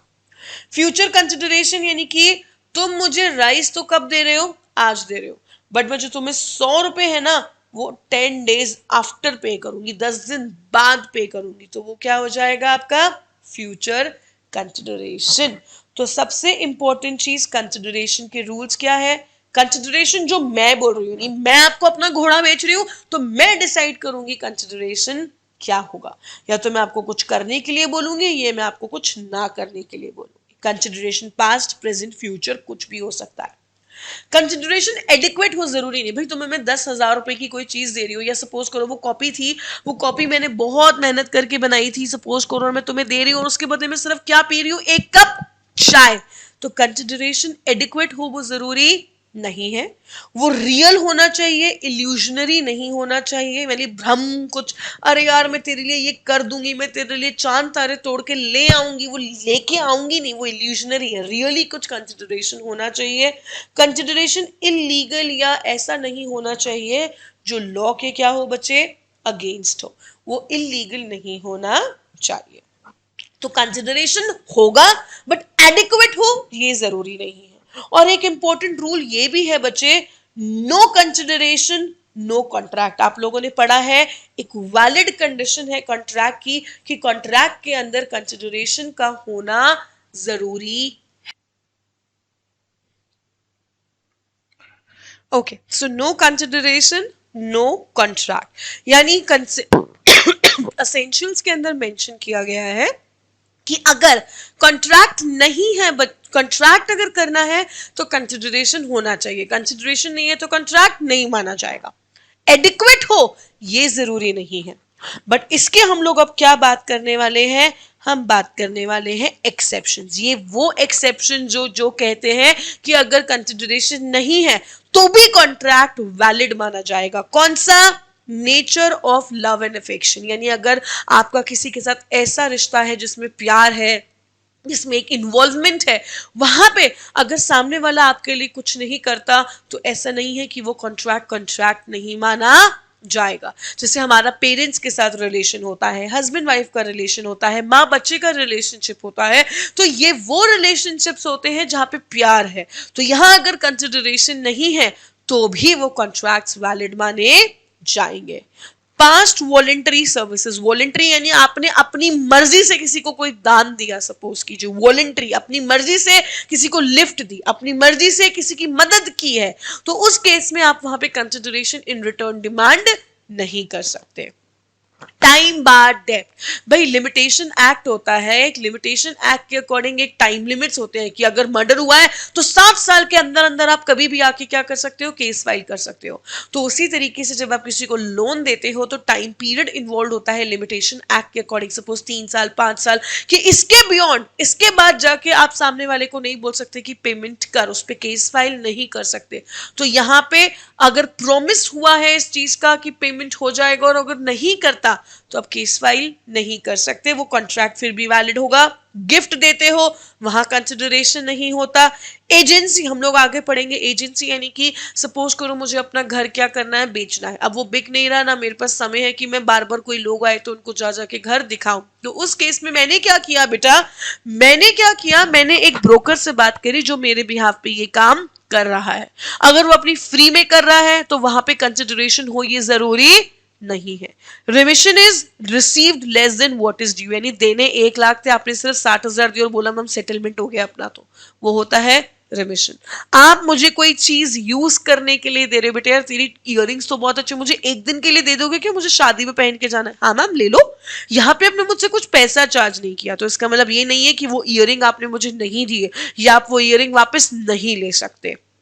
गारंटी, आप अगर मेरी गारंटी भी देते हो, गारंटी क्या होता है बेटा, गारंटी का सिंपल सा मतलब ये होता है कि सपोज मैंने किसी से उधार लिया, वो सामने वाले को मेरे पे विश्वास नहीं, का गारंटी दिलाया इस बंदे की, मैंने बोला यार मेरी गारंटी दे दे कि अगर मैं नहीं दूंगी तो तू दे देगा। तो यहाँ पे जो गारंटी दे रहे हो ना, वो अपनी मर्जी से फ्री ऑफ कॉस्ट दे रहे हो, यहाँ पे भी आप कुछ चार्ज नहीं करो, तो ऐसा नहीं है कि वो गारंटी जो आपने दी है वो अवैध हो गई, वो लीगल ही मानी जाएगी। नेक्स्ट होता है privity to contract. Privity to contract यानी कि ये सिंपल सी चीज कहता है कि कॉन्ट्रैक्ट अगर हुआ है सपोज एक्स के बीच में और वाई के बीच में, किसके बीच में, एक्स और वाई के बीच में, तो यहां पे जो जेड पार्टी है सपोज करो उसके पास कोई अधिकार नहीं है कि वो सू करे। सिंपल से याद रखना, प्रिविटी टू कॉन्ट्रैक्ट का मतलब होता है stranger to contract which cannot sue. A ने प्रॉमिस किया बी को 100 रुपए देगा to the third party C, यानी ए एक्स को लेने थे वाई से और एक्स को देने थे किसको, जेड को। एक्स को वाई से क्या करने थे, लेने थे, और जेड को क्या करने थे, देने थे। तो इसने बोला मैं वाई से लूंगा फिर जेड को दूंगा, तो तू वाई डायरेक्टली क्या कर, जेड को दे दे। वाई किसको दे रहा है, अब जेड को दे रहा है। अगर अब वाई पे नहीं करता, डिड नॉट पे, तो क्या जेड वाई पे केस फाइल कर सकता है, नहीं, जेड वाई पे केस फाइल नहीं कर सकता, क्योंकि कॉन्ट्रैक्ट किसके बीच में है, एक्स और जेड के बीच में। तो वाई के साथ वो कॉन्ट्रैक्ट नहीं सू नहीं कर सकता, क्योंकि वो उसके लिए क्या है, stranger to contract. Next topic जो हम लोग पढ़ने वाले हैं that is the capacity of contract, capacity of parties, competent parties. Basically सबसे पहला रूल है माइनॉरिटी। आप 18 साल के मिनिमम हो चुके होने चाहिए तभी आप सामने वाले से किसी तरीके का कॉन्ट्रैक्ट कर सकते हो। इसमें एक बहुत बहुत बहुत इंपॉर्टेंट केस लॉ है that is Mohori Bibee versus Damodar Ghosh. इसमें क्या हुआ था, इसमें एक सिंपल सी चीज है, दामोदर घोष था जो माइनर था, उसने क्या करा, सामने वाले एक पर्सन था ब्रह्मोदत्त, उससे लोन लिया और उसने ऐसा प्रिटेंड किया कि वो क्या है, अडल्ट है, और उसने अपना घर गिरवी रखवाया और क्या कर लिया, लोन ले लिया। जब वो घर गिरवी रखवा रहा था और उसको पैसे दे रहा था तो केदारनाथ जो ब्रह्मोदत्त का एजेंट था उसको इस बारे में पता चल गया और उसने बताया कि सर जिससे आप कॉन्ट्रैक्ट कर रहे हो वो तो माइनर है, उसके साथ कॉन्ट्रैक्ट मत करो। ये जो ब्रह्मोदत्ता है इसने बोला छोड़ यार, अपन तो कॉन्ट्रैक्ट कर लेते, अपने पास बहुत अच्छी चीज आ रही है, थोड़े से पैसे में अपन इसको, थोड़े से पैसे देने पड़े, इतना अच्छा घर मिल रहा है, अपन तो गिरवी रखवा लेते हैं। बाद में क्या हुआ, वो दामोदर घोष को ने क्या करा, अपनी माँ के साथ मिलके कोर्ट में केस कर दिया कि वो जो मॉर्गेज डीड है ना उसको वापस करो, मैं घर गिरवी नहीं रखूंगा क्योंकि मैं तो माइनर हूं, और मैं माइनर हूं तो माइनर के साथ तो कॉन्ट्रैक्ट कर ही नहीं सकते भाई, केपेसिटी टू कॉन्ट्रैक्ट का पॉइंट है। हुआ क्या, ये केस चला, बाद में ब्रह्मदत्ता तो मर गया, तो ये केस बाद में मोरी बीबी को दे दिया गया, इसलिए ये मोरी बीबी और दामोदर घोष है, ब्रह्मदत्त का नामो निशान नहीं है क्योंकि वो मर गया था। बाद में ये केस मोरी बीबी ने आगे कैरी फॉरवर्ड किया था। तो इस चीज में उन्होंने ये बताया, ये फाइनल डिस्कस किया कि माइनर के साथ कोई भी अगर आप कॉन्ट्रैक्ट करते हो तो वो वॉइड फ्रॉम द बिगिनिंग माना जाएगा, उसको आप लागू कर ही नहीं सकते, बल्कि आपको तो पता था कॉन्ट्रैक्ट के समय पे ही कि वो माइनर है, फिर भी आपने कॉन्ट्रैक्ट किया, तो आप ये कॉन्ट्रैक्ट के लिए पैसे नहीं, मॉर्गेज डीड कैंसिल ही करनी पड़ेगी और सामने वाला पैसे भी नहीं देगा। दूसरी चीज, क्वेश्चन उठा कि अगर उसको नहीं पता होता तो क्या वो पैसे वापस मांग सकता था? अगर पता होता, नहीं पता होता तो भी मोरी बीबी जो है वो केस हारती, क्योंकि यहाँ पे ये कहा जाता है कि माइनर तो क्या करता है, ऑलवेज प्लीड माइनॉरिटी, यानी वो तो अपनी माइनॉरिटी का फायदा उठा सकता है। आपको कॉन्ट्रैक्ट करने से पहले आधार कार्ड वगैरह सब चीजें चेक करने की जरूरत है कि सामने वाला माइनर तो नहीं है, ये आपकी जिम्मेदारी है। मैं तो जानबूझ के नाटक करूंगी कि मैं बड़ी हूं ताकि आपको धोखा दे सकूं, फ्रॉड कर सकूं, बट ये आपकी जिम्मेदारी बनती है। तीसरी चीज इस केस के अंदर ये डिस्कस की गई है कि अगर माइनॉरिटी में आपने कोई चीज की, यानी माइनॉरिटी में क्या, जब वो माइनर था तब उसने ये सपोज करो पैसे लिए थे और गिरवी रखवा था, तो क्या मेजर होने के बाद वो जो मोहरी बीबी है वो उससे पैसे मांग सकती है? नहीं। मेजर जो माइनॉरिटी में हुआ, मेजॉरिटी में आप उसके लिए वर्ड यूज करोगे रेटिफाई, आप उस चीज को रेटिफिकेशन नहीं कर सकते, यानी माइनॉरिटी में अगर आपने कोई चीज की थी तो मेजर होके आपको उस चीज का भुगतान करने की जरूरत नहीं है। ये बहुत इंपॉर्टेंट सा चीज है। नेक्स्ट पॉइंट जो है वो है अपना person of unsound mind. Sound mind basically क्या है बच्चे, यहाँ पे बात करता है कि कॉन्ट्रैक्ट जब करते हैं तो वो सामने वाला पार्टी साउंड माइंड होना चाहिए सेक्शन 12 के अकॉर्डिंग, यानी लुनाटिक। लुनाटिक यानी कि उसकी मेंटल कंडीशन जो है वो ठीक होनी चाहिए, वो साउंड माइंड का होना चाहिए। यहाँ पे लुनाटिक और इडियट भी यही है कि दिमागी संतुलन ठीक होना चाहिए। दोनों में डिफरेंस क्या है, इडियट के अंदर आप पूरी तरीके से अपनी मेंटल पावर खो देते हो, और लुनाटिक में ऐसा होता है कि आप एक पर्टिकुलर टाइम पीरियड में आपके पास वो सोचने समझने की शक्ति नहीं थी। इसके अंदर और कौन इन्वॉल्व है, इसके अंदर एक ड्रंकन पर्सन भी इन्वॉल्व है, यानी पिए हुए इंसान के साथ आप कॉन्ट्रैक्ट साइन नहीं करोगे। वो पर्सन जो डिस्क्वालिफाइड बाय लॉ है, एलियन एनिमीज, यानी कि चाइना के साथ किया गया कॉन्ट्रैक्ट वैलिड नहीं माना जाएगा। कन्विक्ट यानी कि कोई कैदी है जो अपनी सजा काट रहा है, उससे आप किसी तरीके का कॉन्ट्रैक्ट नहीं कर सकते। नेक्स्ट, मैरिड वुमेन भी यहाँ पे बोला गया है कि मैरिड वुमेन अपने हस्बैंड के बिहाफ पे किसी तरीके का कॉन्ट्रैक्ट नहीं कर सकती अनटिल अनलेस हस्बैंड उसको अपनी बेसिक जरूरतें, नेसेसरीज, रोटी कपड़ा मकान नहीं पहुंचा रहा, तब तक वो उसके बिहाफ पे कॉन्ट्रैक्ट नहीं करेगी। अगर आप इंसॉल्वेंट है आप कॉन्ट्रैक्ट नहीं कर सकते। पर्दा नशी वुमन, आप पर्दे में है। गांव में औरतें इतना बड़ा घूंघट करती हैं, बच्चे मुझे क्या पता घूंघट के अंदर कौन है, तो घूंघट वाली औरत के साथ आप कॉन्ट्रैक्ट नहीं कर सकते हो। ठीक है, तो बेसिकली ये कुछ इंपॉर्टेंट लोग थे जिनके साथ आप कॉन्ट्रैक्ट नहीं कर सकते। अब हम लोग जो पढ़ने वाले हैं वो पढ़ने वाले हैं आपका free consent. Free consent section 14 में डिफाइंड है।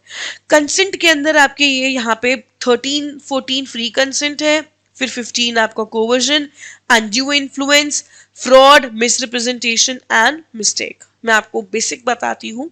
कंसेंट मतलब होता है सामने वाला अपनी एक्सेप्टेंस दे रहा है, अपनी हामी भर रहा है किसी चीज को लेके, उसको बोलते हैं कंसेंट। कंसेंट हमेशा फ्री होनी चाहिए। फ्री यानी कि कोवर्जन, कोवर्जन यानी कि मार पीट करके आप सामने वाले से हामी नहीं बुलवा सकते। अनड्यू इन्फ्लुएंस यानी कि दबाव, आपका सपोज करो आपके दादा दादी बोलते हैं हम मर जाएंगे कल को, हम इतने बूढ़े हो चुके हैं, हम चाहते हैं हम जाने से पहले अपने पोते को घोड़े पे चढ़ता हुआ देख ले। ये क्या कर रहे हैं, अपनी पोजीशन का फायदा उठा के आप एक दबाव बना रहे हैं और इससे आपसे कोई कॉन्ट्रैक्ट करा रहे हैं। तो ये कॉन्ट्रैक्ट भी फ्री कंसेंट के साथ नहीं है। फ्री कंसेंट के साथ नहीं है यानी ये कॉन्ट्रैक्ट क्या है फिर सारे के सारे, ये सब कॉन्ट्रैक्ट्स क्या माने जाएंगे, वॉइडेबल। यानी जब बेसिकली आप यहां कह सकते हो कि जब आप कॉन्ट्रैक्ट कर रहे थे, आपने अपनी मर्जी से नहीं किया, आपसे करवा लिया गया, तो बाद में यहाँ पे आपको क्या मिलता है, ऑप्शन मिलता है कि उस टाइम पे तो आपने हाँ बोल दी और बाद में जाके आपने मना कर दिया कि भाई मैं तो इस कॉन्ट्रैक्ट को नहीं मानता, मैं तो इस कॉन्ट्रैक्ट को नहीं मानता। आपके ऊपर ऑप्शन है, या तो आप खुशी खुशी से शादी कर लोगे, यार मुझे लड़की पसंद है मैं तो कर लेता हूं, तो ऑप्शन है या तो उस चीज को क्या कर लो, एक्सेप्ट कर लो, या उस चीज को क्या कर दो, रिजेक्ट कर दो, मना कर दो। फ्रॉड होता है धोखे, धोखे से आपने किसी से या किसी ने आपसे साइन करवा लिए, तो बाद में आप जाके बोल सकते हो मेरे साथ तो धोखाधड़ी हुई है, या तो आप एक्सेप्ट कर लोगे या रिजेक्ट कर लोगे। मिस्टेक, गलती से ऐसा हो गया, यानी सामने वाले को भी नहीं पता था कि ऐसी कोई चीज है। यहाँ पे भी बहुत सारी चीजें हैं, mistake of fact, mistake of law, unilateral mistake, bilateral mistake. मैं आपको इन शॉर्ट बता देती हूँ मिस्टेक में क्या है। एक होता है मिस्टेक ऑफ फैक्ट, मतलब क्या हुआ, तुम मुझे घोड़ा बेचने, तुमने बोला घोड़ा खरीद ली, मैंने कहा ठीक है खरीद लेती हूँ, अमाउंट हुआ 50,000 रुपए, ठीक है। तो यहाँ पे जब वो हम बात कर रहे थे मुझे पता ही नहीं था घर में घोड़ा मर चुका है, तो वो क्या है, मिस्टेक ऑफ फैक्ट।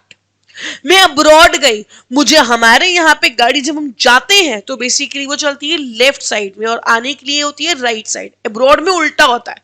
अब यहाँ पे मेरे को लॉ ही नहीं पता तो वो क्या है, उनका लॉ मुझे नहीं पता तो वो क्या है, mistake of law. But Bharat में रह के भारत के लॉ नहीं पता, मुझे नहीं पता रेड लाइट तोड़ नहीं सकते, ये मैं बोल रही हूं ये गलत है, यहाँ पे आपको पनिशमेंट मिलेगी ही मिलेगी।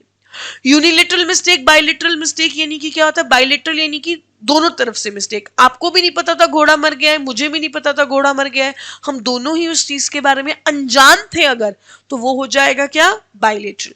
मुझे पता है घोड़ा मर गया है, आपको मैंने बताया नहीं और आपसे पैसे ले लिए। या इसमें यूनिलिटरल में अपन ये डालते हैं जो घोड़ा मैं आपको बेच रही हूं ना वो एक्चुअली में पागल है, वो क्या है, एक्चुअली में पागल, मुझे पता है, मैंने आपको बताया नहीं और उसको क्या कर दिया, बेच दिया। तो यहां पे मैंने गलती की है, ये एक पर्सन मिस्टेक कर रहा है, आपसे कोई फैक्ट छुपा रहा है, तो वो हो गया mistake of fact bye a unilateral party. Misrepresentation क्या होता है, मिसरिप्रेजेंटेशन यानी दिखाया कुछ और दिया कुछ और। यानी जब हम लोग सपोज करो घोड़ा ही खरीदने आई, दो घोड़े खरीदे थे, एक सफेद रंग का और एक काले रंग का, या दोनों काले रंग के थे, मुझे लगा आप मुझे अपना काला वाला घोड़ा बेच रहे हो और आपको लगा कि मैं अपना सफेद वाला घोड़ा बेच रही हूं, तो यहाँ पे क्या हुआ, दिख कुछ हो रहा है, अलग कुछ चीज हो रही है, तो वो मिस रिप्रेजेंटेशन कहा जाएगा। तो बेसिकली ये होते हैं आपके कॉन्ट्रैक्ट्स जहां पे आपकी कंसेंट जो है वो आपकी मर्जी से नहीं दी गई है। यहां पे वहां जो आपने बेसिकली कॉन्ट्रैक्ट किया ना उसमें आपको पता ही नहीं था कि क्या हो रहा है, यानी कि आपसे जोर जबरदस्ती करके वो चीज करवाई गई है। जब जोर जबरदस्ती करके कोई चीज कराई गई है तो वो कॉन्ट्रैक्ट क्या है, वॉइडेबल। आपको ऑप्शन मिल रहा है वेदर टू एक्सेप्ट और टू रिजेक्ट, ठीक है। अब हम लोग जो टॉपिक पढ़ेंगे that is the unlawful object. Unlawful object भाई बड़ा सिंपल सा टॉपिक है। अनलॉफुल ऑब्जेक्ट कहता है जिस चीज पे वो कॉन्ट्रैक्ट बेस्ड है, जिस चीज पे वो कॉन्ट्रैक्ट बेस्ड है। एक्स और वाई के बीच में क्या हुआ है, एक कॉन्ट्रैक्ट हुआ है।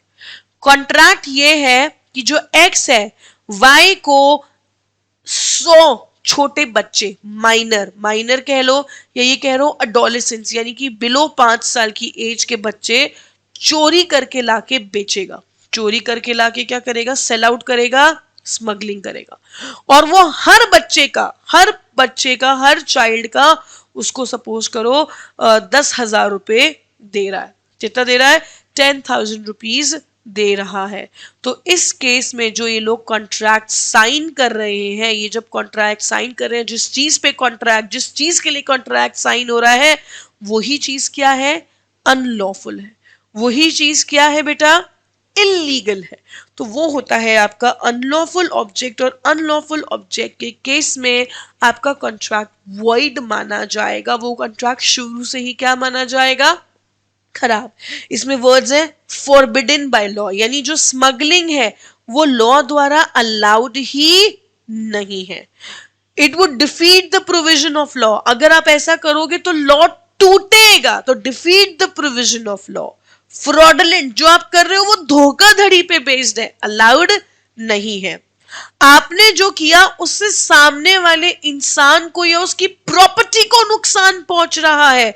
आपने अपने घर में सपोज करो कोई बरगद का पेड़ उगा डाला, बरगद की जो पेड़ है उसकी जड़ें इतनी फैलती है कि वो जो घरों की नींव होती है उसको तक को हिला डालती है। तो आप जो कर रहे हो उससे दूसरों की प्रॉपर्टी को नुकसान पहुंच रहा है, तो ये कॉन्ट्रैक्ट भी अलाउड नहीं है। आप कुछ ऐसी चीज कर रहे हो, आप अपना घर किसी को किराए पे दे रहे हो, सपोज प्रोस्टिट्यूशन बिजनेस के लिए, आपको पता है वो जो औरत जो आपका घर ले रही है वो उस पर प्रोस्टिट्यूशन बिजनेस करेगी, तो आप जो कॉन्ट्रैक्ट कर रहे हो, वो जो ऑब्जेक्ट है उस घर को किराए पे देने का, वही क्या है बेटा, अनलॉफुल है।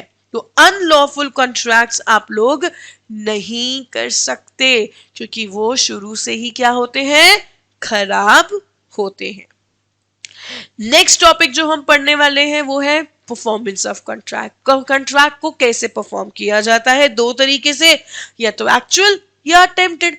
एक्चुअल यानी कि तुमने मुझे बोला कि भाई 10 किलो चावल क्या कर देना, डिलीवर कर देना, ठीक है, डिलीवर करने को बोला, मैंने आपको वो क्या करे, डिलीवर कर दिए, और उसके 1000 रुपए बनते थे वो ले लिए। तो यहाँ पे एक्चुअली हमने उसको क्या कर दिया, कॉन्ट्रैक्ट को परफॉर्म किया, कॉन्ट्रैक्ट को क्या किया, परफॉर्म किया। अटेम्प्टेड परफॉर्मेंस क्या होता है, मैंने कोशिश की थी परफॉर्म करने की बट वो चीज हो नहीं पाई। क्या है, मैंने अटेम्प्ट किया था, मैंने सीए का एग्जाम, सीएमए का एग्जाम, आप अटेम्प्ट कर रहे हो बेटा, पास होना ना होना आपके हाथ में नहीं है। तो इस केस में सामने वाले को आप बोलोगे कि भाई मैंने अटेम्प्ट किया था, होना ना होना मेरे हाथ में नहीं है, तो कॉन्ट्रैक्ट परफॉर्म हो गया। अब कॉन्ट्रैक्ट बात करते हैं, कॉन्ट्रैक्ट खत्म कब होगा, डिस्चार्ज कब होगा। पहला तो आप कॉन्ट्रैक्ट परफॉर्म कर दो, कॉन्ट्रैक्ट खत्म हो गया। दूसरा है इम्पॉसिबिलिटी ऑफ परफॉर्मेंस, वो कॉन्ट्रैक्ट जो था वो परफॉर्म करना पॉसिबल ही नहीं है, लॉकडाउन लग गया कंप्लीट, सारे एग्जाम कैंसिल, पोस्टपोन, अब वो चीज परफॉर्म करना पॉसिबल ही नहीं है। लैप्स ऑफ टाइम, टाइम ही निकल गया उस चीज का। अब जब टाइम निकल गया, मैंने कोर्स नहीं कराया और तुम्हारे एग्जाम हो गए, तो भाई जब टाइम ही निकल गया तो वो कॉन्ट्रैक्ट क्या माना जाएगा, कैंसिल माना जाएगा। एक होता है एक्चुअल ब्रीच और एक होता है एंटिसिपेटरी ब्रीच। एक्चुअल ब्रीच यानी कि सपोज करो वो जो कॉन्ट्रैक्ट था वो हमने तोड़ दिया, हमने बोला मैं तो परफॉर्म नहीं कर रही, जा यहां से, तो वो हो गया एक्चुअल ब्रीच। एंटिसिपेटरी यानी कि हाफ पोर्शन परफॉर्म किया है हमने, उसको बोलते हैं breach of contract by anticipatory breach. एक होता है बाय ऑपरेशन ऑफ लॉ, वो पार्टी की डेथ हो गई, क्या हुआ, पार्टी की ही डेथ हो गई, दो कॉन्ट्रैक्ट्स जो तो उनके बीच में मर्जर हो गया, तो भाई वो पुराना वाला कॉन्ट्रैक्ट खत्म, उसको परफॉर्म करने की जरूरत ही नहीं है। सामने वाला पर्सन इंसॉल्वेंट डिक्लेयर हो गया तो परफॉर्म करने की जरूरत नहीं है। आपने कुछ ऐसे ऑल्टरेशंस कर लिए जो अलाउड नहीं थे, तो भी कॉन्ट्रैक्ट क्या हो जाएगा, खत्म हो जाएगा। एक आपका है बाय म्यूचुअल अग्रीमेंट, क्या है बाय म्यूचुअल अग्रीमेंट, इसमें है पहला है नोवेशन, नोवेशन यानी कि पुराना खत्म करके उन्हीं दोनों पार्टीज ने नया कॉन्ट्रैक्ट बना लिया। अल्टरेशन यानी कि पुराने वाले में ही क्या कर लिया, थोड़ा सा कुछ बदलाव कर लिया। रिमिशन यानी कि जो बोला था उससे कम एक्सेप्ट कर लिया, 10,000 देने थे 9,000 में अपन तो मान गया, 9,000 तो अरे छोड़ो, बाकी का छोड़ो, तो 9 में ही मान लिया। रिसेशन यानी कि ये कहता है कि यहां पे क्या करता है, पुराना कॉन्ट्रैक्ट कैंसिल करता है और कोई नया फॉर्म नहीं हो रहा है। वेवर यानी कि आपने कॉन्ट्रैक्ट को टाटा बाय बाय कर दिया, मुझे करवाना ही नहीं है, छोड़ जा यहां से। और मर्जर यानी कि जब 2 और मोर कॉन्ट्रैक्ट्स को आप मर्ज करके एक नया कॉन्ट्रैक्ट फॉर्म कर लेते हैं, तो वो हो जाता है बेसिकली क्या, आपका ब्रीच ऑफ या डिस्चार्ज ऑफ कॉन्ट्रैक्ट। अब कॉन्ट्रैक्ट टूट गया या किसी ने सपोज अगर तोड़ा, एंटिसिपेटरी ब्रीच या एक्चुअल ब्रीच किया, तो तोड़ने के केस में क्या, तोड़ने के केस में आप क्या क्लेम कर सकते हो, आप क्लेम कर सकते हो डैमेजेस, जो कि 4 तरीके के हैं। ऑर्डिनरी जो आपको पता ही था होंगे, जैसे सपोज करो मैंने कॉन्सर्ट की टिकट भेज दी थी, आप सिंगर हैं, आपको कहा था आप आना, आपके नाम से मैंने टिकटें बेच दी, आप नहीं आए, तो भाई कॉन्सर्ट की टिकट मुझे लोगों को, अब जो लोगों ने खरीदी थी उनको वो पैसे वापस देने पड़ेंगे। वो हो गया क्या? Ordinary damages.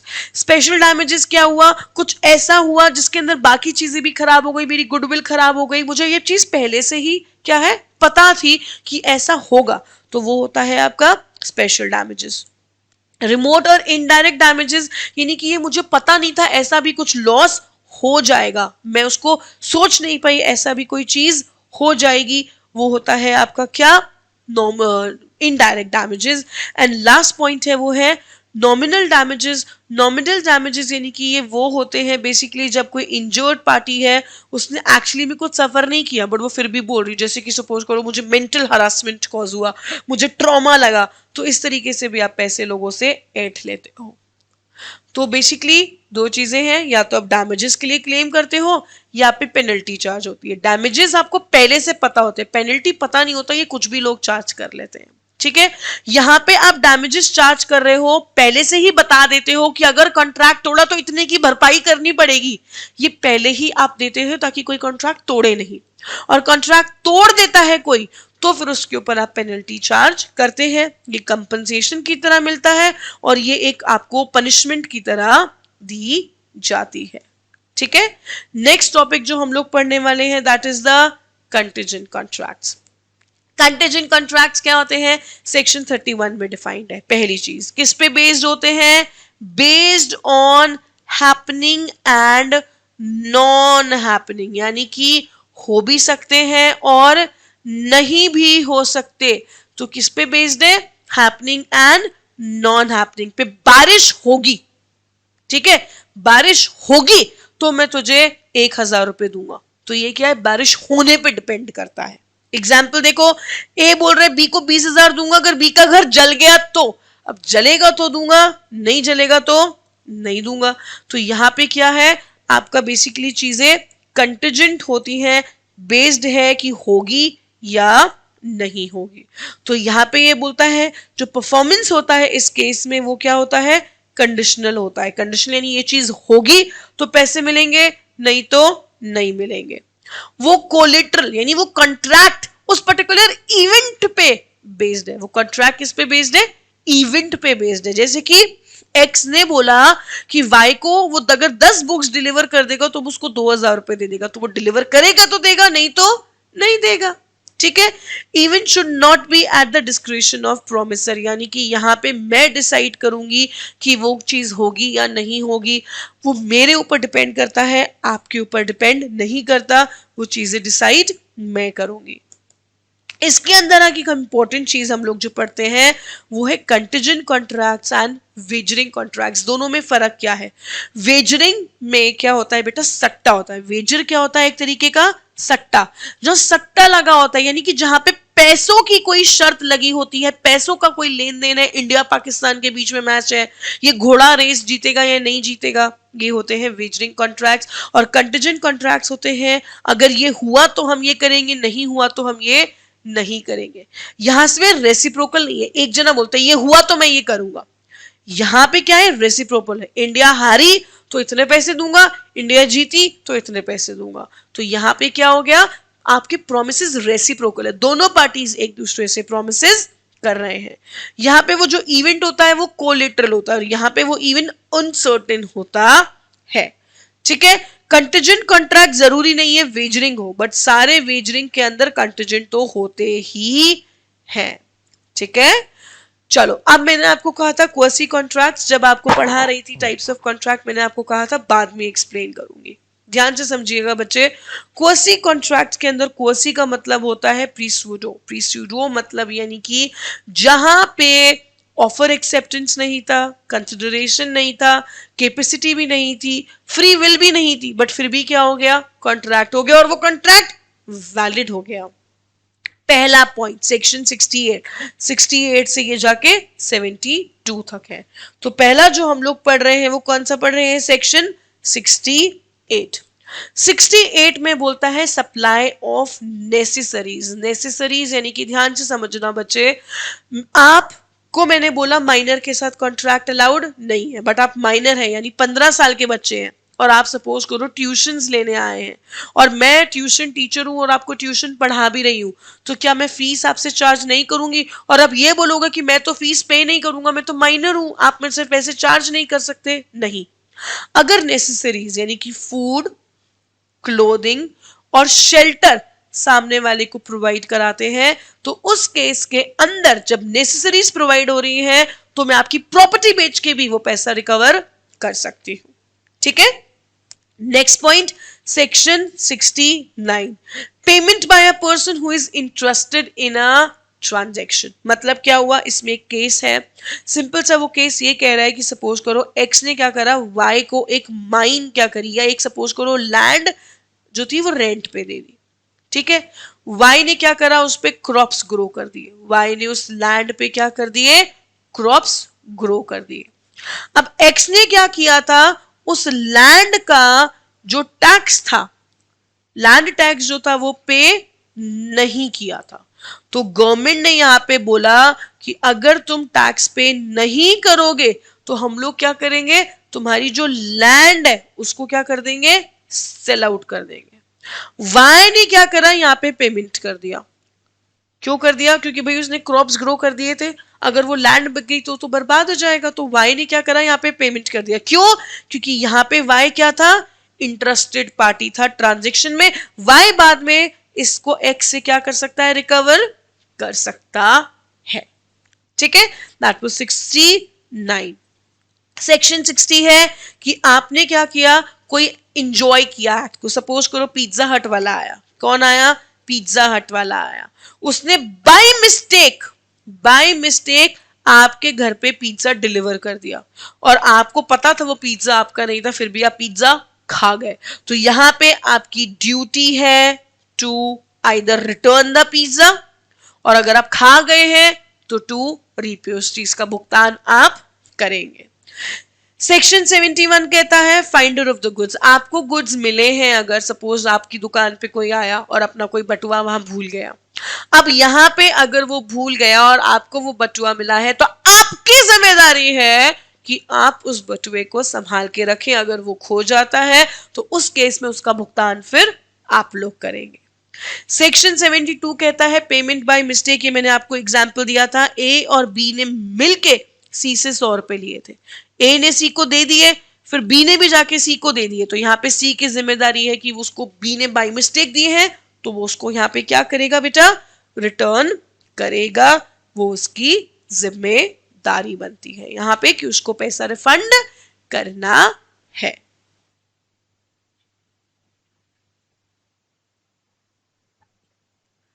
ओके तो जो हम लोग अब स्टार्ट करने वाले हैं that is related with the pledge. बच्चे अपन लोगों ने बेसिक चीजें पढ़ ली हैं, बेसिक चीजें यानी कि हम लोगों ने आपको बता दिया है कि प्रपोजल एंड ऑफर क्या है, चैप्टर 1 वॉइड वॉइडेबल कॉन्ट्रैक्ट्स हो गया, कंटीजेंट कॉन्ट्रैक्ट्स हो गया, परफॉर्मेंस हो गया है, ब्रीच ऑफ कॉन्ट्रैक्ट हो गया है।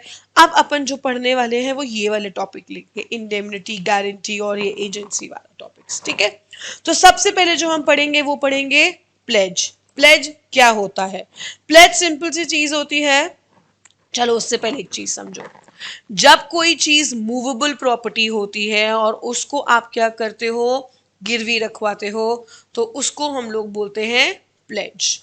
और जब कोई इमूवेबल प्रॉपर्टी होती है और उसको आप क्या करते हो, गिरवी रखवाते हो, तो वो होती है आपकी मॉर्गेज। तो प्लेज यानी कि जब आपने कोई चीज गिरवी रखवाई है और कौन सी मूवेबल प्रॉपर्टी गिरवी रखवाई है और किसी तरीके का लोगों से पैसा लिया है, उसको हम लोग बोलते हैं प्लेज। क्या बोलते हैं उसको, प्लेज बोलते हैं। अब इंपॉर्टेंट चीज ये पढ़नी है कि जब पार्टीज की बात करूंगी, मैं आपको फिर से एक चीज समझाती हूँ। देखो जब भी हम किसी तरीके का कॉन्ट्रैक्ट करते हैं तो हमेशा 2 पार्टीज इन्वॉल्व होती हैं। ठीक है, इसमें आपको मैं समझाती हूँ। जैसे जिसने ऑफर, एक हुआ ऑफरर, एक हुआ ऑफरी, एक हुआ प्लेजर, एक हुआ प्लेजी। तो बेसिकली जो अर होता है, प्लेजर, बेलर, ऑफरर, ये जो ऑफरर होते हैं बेसिकली इसको हम ऐसे लर्न करते हैं, ये नर यानी ये चीज आपको क्या कर रहे हैं, दे रहे हैं। ठीक है, ये आपको ऑफर कर रहे हैं, ये आपको अपनी चीज, यहाँ पे मैं अपनी असेट आपके पास गिरवी रखवा रही हूँ, असेट की ओनर मैं हूं। जिसको दे रहे हैं, यानी जिसने अपनी एक्सेप्टेंस दी, जिसने क्या करी, अपनी एक्सेप्टेंस दी, वो सामने वाला पर्सन क्या हो जाएगा, वो सामने वाला पर्सन हो जाएगा ऑफरी प्लेजी। ठीक है, वो हो जाएगा ऑफरी प्लेजी। तो जो एक्सेप्टेंस देता है वो प्लेजी ऑफरी, और जिसको दे रहे हैं वो होते हैं ऑफरर प्लेजर। ठीक है, तो यहाँ पे आपको एक सिंपल सी चीज याद रखनी है, जब आप अपनी एसेट्स को गिरवी रखवा रहे हैं तो आप हो गए कौन, आप अपने एसेट्स को गिरवी रखवा रहे हैं तो आप हो गए प्लेजर, और जिसके पास गिरवी रखवा रहे हैं वो हो जाएगा आपका प्लेजी। ठीक है, वो क्या हो जाएगा बेटा, वो हो जाएगा प्लेजी। अब सिंपल सी चीज है, आपके पास क्या क्या अधिकार आते हैं, क्या क्या राइट्स आते हैं, किसके पास, प्लेजी के पास। सिंपल सी चीज है कि भाई right to retain the goods, मैं गुड्स को अपने पास रखूंगी जब तक आप मुझे मेरा पूरा पैसा पे नहीं कर देते हो। Right to retention for subsequent loan, further कोई लोन लेते हो तो जब तक पूरा लोन का भुगतान नहीं होता वो गुड्स आपके मेरे पास क्या रहेंगे, प्लेज रहेंगे।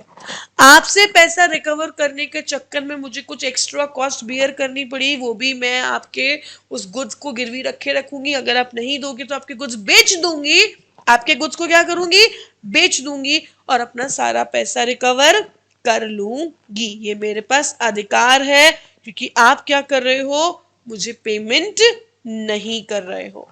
तो यहाँ पे मेरे को ये राइट दे दिया जाता है कि अगर आप पेमेंट नहीं करोगे तो मैं आपके गुड्स को बेच दूंगी।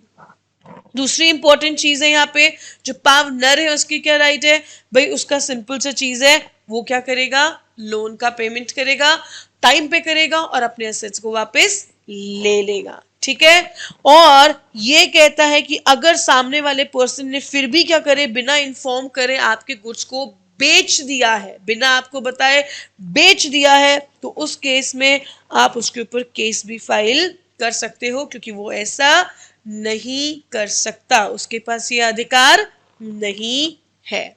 ठीक है, नेक्स्ट टॉपिक जो हम लोग पढ़ने वाले हैं दैट इज बेलमेंट। बेलमेंट क्या होता है कि जब आप मुझे अपनी कोई चीज को यूज करने के लिए देते हो, क्या करते हो, आप मुझे कोई चीज को अपनी यूज करने के लिए दे रहे हो, दैट इज बेलमेंट। मैंने आपको बोला कि यार मुझे ना अपनी कार दे दे 10 दिन के लिए, तो हो क्या रहा है, मैंने आपसे कार ले ली, आपने मुझे दे दी, ये क्या हो गया, बेलमेंट। अगर आप मुझसे पैसे चार्ज कर रहे हो तो वो नॉन ग्रेशियस है, और अगर पैसा चार्ज नहीं कर रहे हो, फ्री में दे रहे हो, तो वो ग्रेशियस है। बट आपने मुझे जो कार दी है ना, उसकी एक चाबी आपने खुद के पास रख ली, यानी आप भी यूज कर रहे हो और मैं भी यूज कर रही हूँ, उस केस में बेटा वो आपका बेलमेंट नहीं माना जाएगा, उस केस में वो बेलमेंट नहीं माना जाता। बेलमेंट होता है कि आप कंप्लीटली, देखना दो वर्ड फिर से समझना यहाँ पे, एक होता है उसका पोजेशन, एक होता है उसकी ओनरशिप।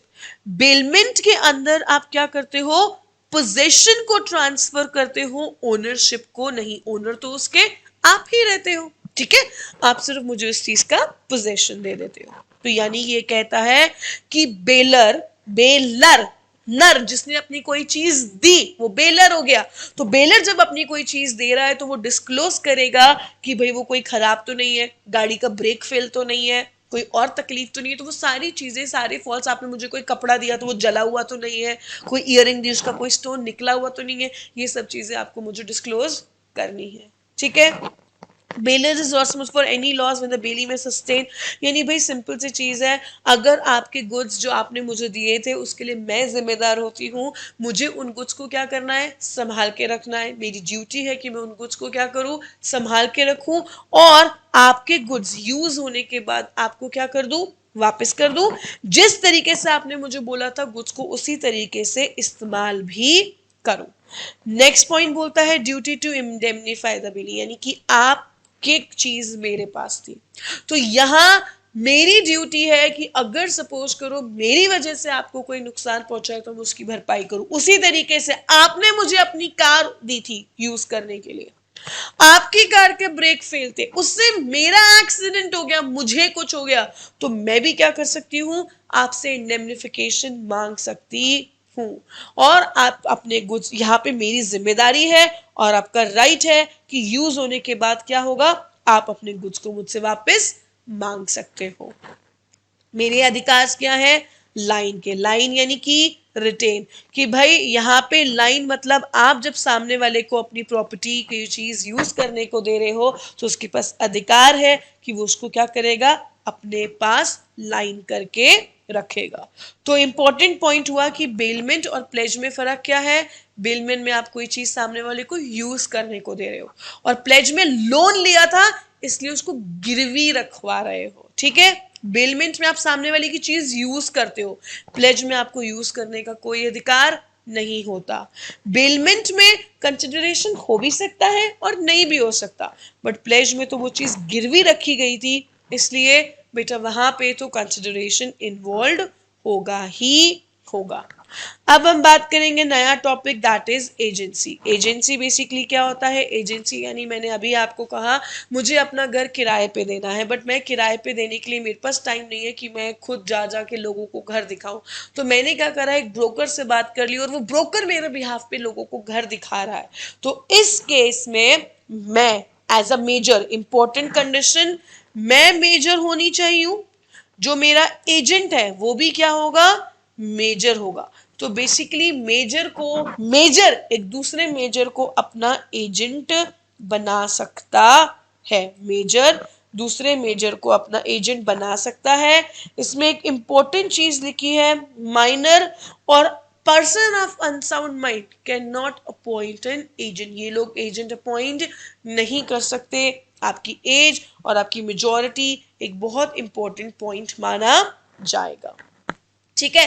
अब बोलता है modes of creation of agency. भाई सिंपल सी चीज है, by express authority. By express authority यानी कि आप क्या कर सकते हो, सामने वाले को बोल के, लिख के अपने एजेंट अपॉइंट कर सकते हैं।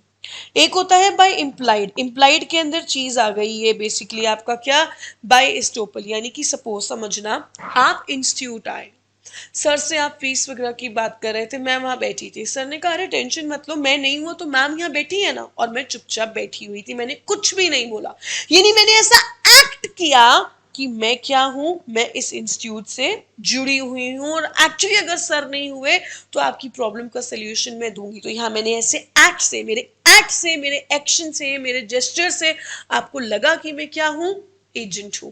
तो इस केस में भी ऐसे एजेंट क्रिएट बाय इंप्लाइड तरीके से एजेंट क्रिएट किए जा सकते हैं। रेटिफिकेशन भी वही है कि आप ऐसा एक्ट करते हो, सामने वाले को लगता है कि आप एजेंट हो, बट यहाँ पे इस चीज की, ये बोल रहा है, नॉलेज नहीं होती, यानी जो बेसिकली मैंने एक्ट किया बट आपको या सर को इसकी नॉलेज नहीं थी कि मैंने ऐसा एक्ट किया, उस टाइम पे सर थे नहीं, आप एकदम से आ गए, अब मैं आपको भेज तो नहीं सकती, तो मैंने एज अ एजेंट बन, एज अ ओनर बन के आपसे बात कर ली। तो सर को इस चीज की नॉलेज नहीं थी, बट सर ने क्या करा, बाद में रेटिफाई कर दिया, उसको बोल दी कोई बात नहीं मैम आपने बात कर ली ना, ठीक है, उसको सर ने बाद में रेटिफाई कर दिया। तो ये भी एक तरीके से एजेंसी क्रिएट करता है। और एक होता है by the operation of law. By the operation of law यानी लॉ द्वारा भी आप सामने वाले को अपना एजेंट बना सकते हैं।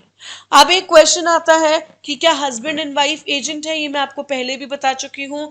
हस्बैंड वाइफ दोनों एक दूसरे के साथ रहते हैं, बट वो एक दूसरे के एजेंट्स यहाँ पे कंसिडर नहीं किए जाएंगे, बट हस्बैंड अपनी वाइफ को नेसेसरी प्रोवाइड कराएगा अगर वो दोनों अलग रहते हैं, और अगर वो नेसेसरीज प्रोवाइड नहीं कराता तो उस केस में वाइफ अपना पैसा क्लेम करने के लिए हस्बैंड की प्रॉपर्टी को भी बेच सकती है।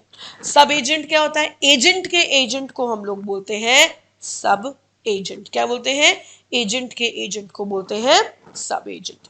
अब बात कर रहे हैं एजेंसी टर्मिनेट कैसे हो जाती है, कब होती है एजेंसी टर्मिनेट। पहला होता है बाय प्रिंसिपल, यानी कि मैं ही आपको बोलती हूँ कि भाई मुझे अब तुझे अपना एजेंट नहीं बनाना, डेथ हो गई मेरी तो मैं आपको एजेंट, अब मैं ही नहीं रही तो आप मेरे एजेंट नहीं रहोगे, मैं अनसाउंड माइंड हो गई तो आप मेरे एजेंट नहीं रहोगे, मैं बैंक करप्ट हो गई तो आप मेरे एजेंट नहीं रहोगे, मेरा वो घर गिरवी जो किराए पे देना था वो किराए पे दे दिया तो यहाँ पे वो काम ही खत्म हो गया, तो एजेंसी क्या हो गई, खत्म हो गई।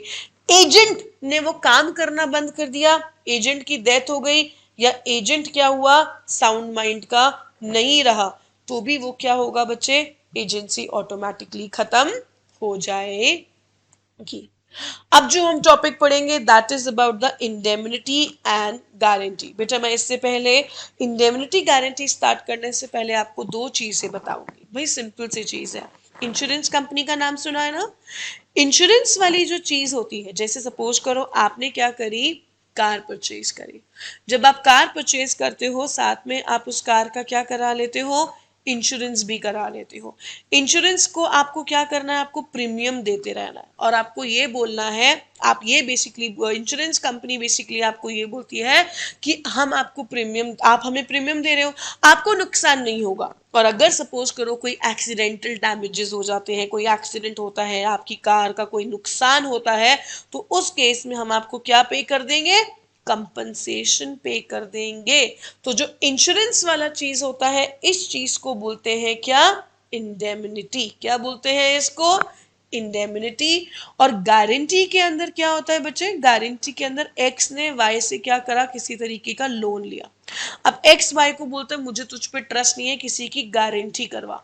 तो उसने क्या करा, जेड को बोला, जेड ने वाई ने जेड को बोला कि तू मेरी गारंटी दे दे एक्स को, कि अगर मैं पैसे नहीं दे पाया तो तू मेरे बिहाफ पे पैसे दे देगा। तो यहाँ पे जो जेड जो गारंटी दे रहा है ना, ये हो जाएगा बेटा आपका क्या, श्योरिटी। तो यहाँ पे तीन पार्टीज इन्वॉल्व है, डेटर, क्रेडिटर एंड श्योरिटी। और यहाँ पे दो पार्टीज इन्वॉल्व है, कौन, इंडेमिनीफायर एंड इंडेमिनी होल्डर। कौन कौन, indemnifier and indemnity holder. The person giving the indemnity, यानी जो इंश्योरेंस कंपनी है वो हो गई इंडेमिनीफायर, और जिसको वो दिया जा रहा है वो हो जाएगा इंडेमिनिटी होल्डर। तो इस तरीके से आप क्या कर सकते हो, इंडेमनिफिकेशन करते हो। नेक्स्ट बात करते हैं गारंटी का, जो मैंने आपको एग्जांपल दिया। गारंटी बेटा यहाँ पे एक तो होती है एक पर्टिकुलर ट्रांजेक्शन की गारंटी, इसमें भी स्पेसिफिक और कॉन्टिन्यूइंग, यानी कि तुमने मुझसे लोन लिया था 1 लाख रुपए का, ठीक है, एक्स और वाई ने लोन दिया था 1 लाख रुपए का, और जेड सिर्फ इस 1 लाख की गारंटी दे रहा है, तो वो हो गया स्पेसिफिक गारंटी। इसने 1 लाख का भी लोन दिया, 2 लाख का भी लोन लिया था, 50,000 का भी दिया था, और जितने भी फर्दर लोन चलेंगे सबकी गारंटी दे रहा है, तो वो हो जाएगा कॉन्टिन्यूइंग गारंटी। रेट्रोस्पेक्टिव यानी कि आज से लेके, यानी जो डेट है उससे पहले भी अगर कोई ट्रांजेक्शन हुए, यानी जब से एक्स और वाई के बीच में कोई ट्रांजेक्शन हुए, उन सबके लिए मैं जिम्मेदारी, मैं सबकी गारंटी दे रही हूं, दैट इज रेट्रोस्पेक्टिव। प्रोस्पेक्टिव यानी कि इस डेट से, इस स्पेसिफिक डेट के बाद अगर कोई चीज होगा तो मैं गारंटी दे रही हूं, तो ये हो जाता है आपका प्रोस्पेक्टिव गारंटी। ठीक है, तो this was all about your topic, जो आपका एक क्विक रिवीजन दिया गया था। इसकी डिटेल्ड इंफॉर्मेशन, डिटेल्ड नॉलेज के लिए बेटा आप लोग जो नंबर डिस्प्ले हो रहा है इस पे कॉल करके बात कर सकते हैं, और CMA कार्ड जो है एप्लीकेशन उस पर डाउनलोड करके भी इन क्लासेस की इंफॉर्मेशन ले सकते हैं। Thank you.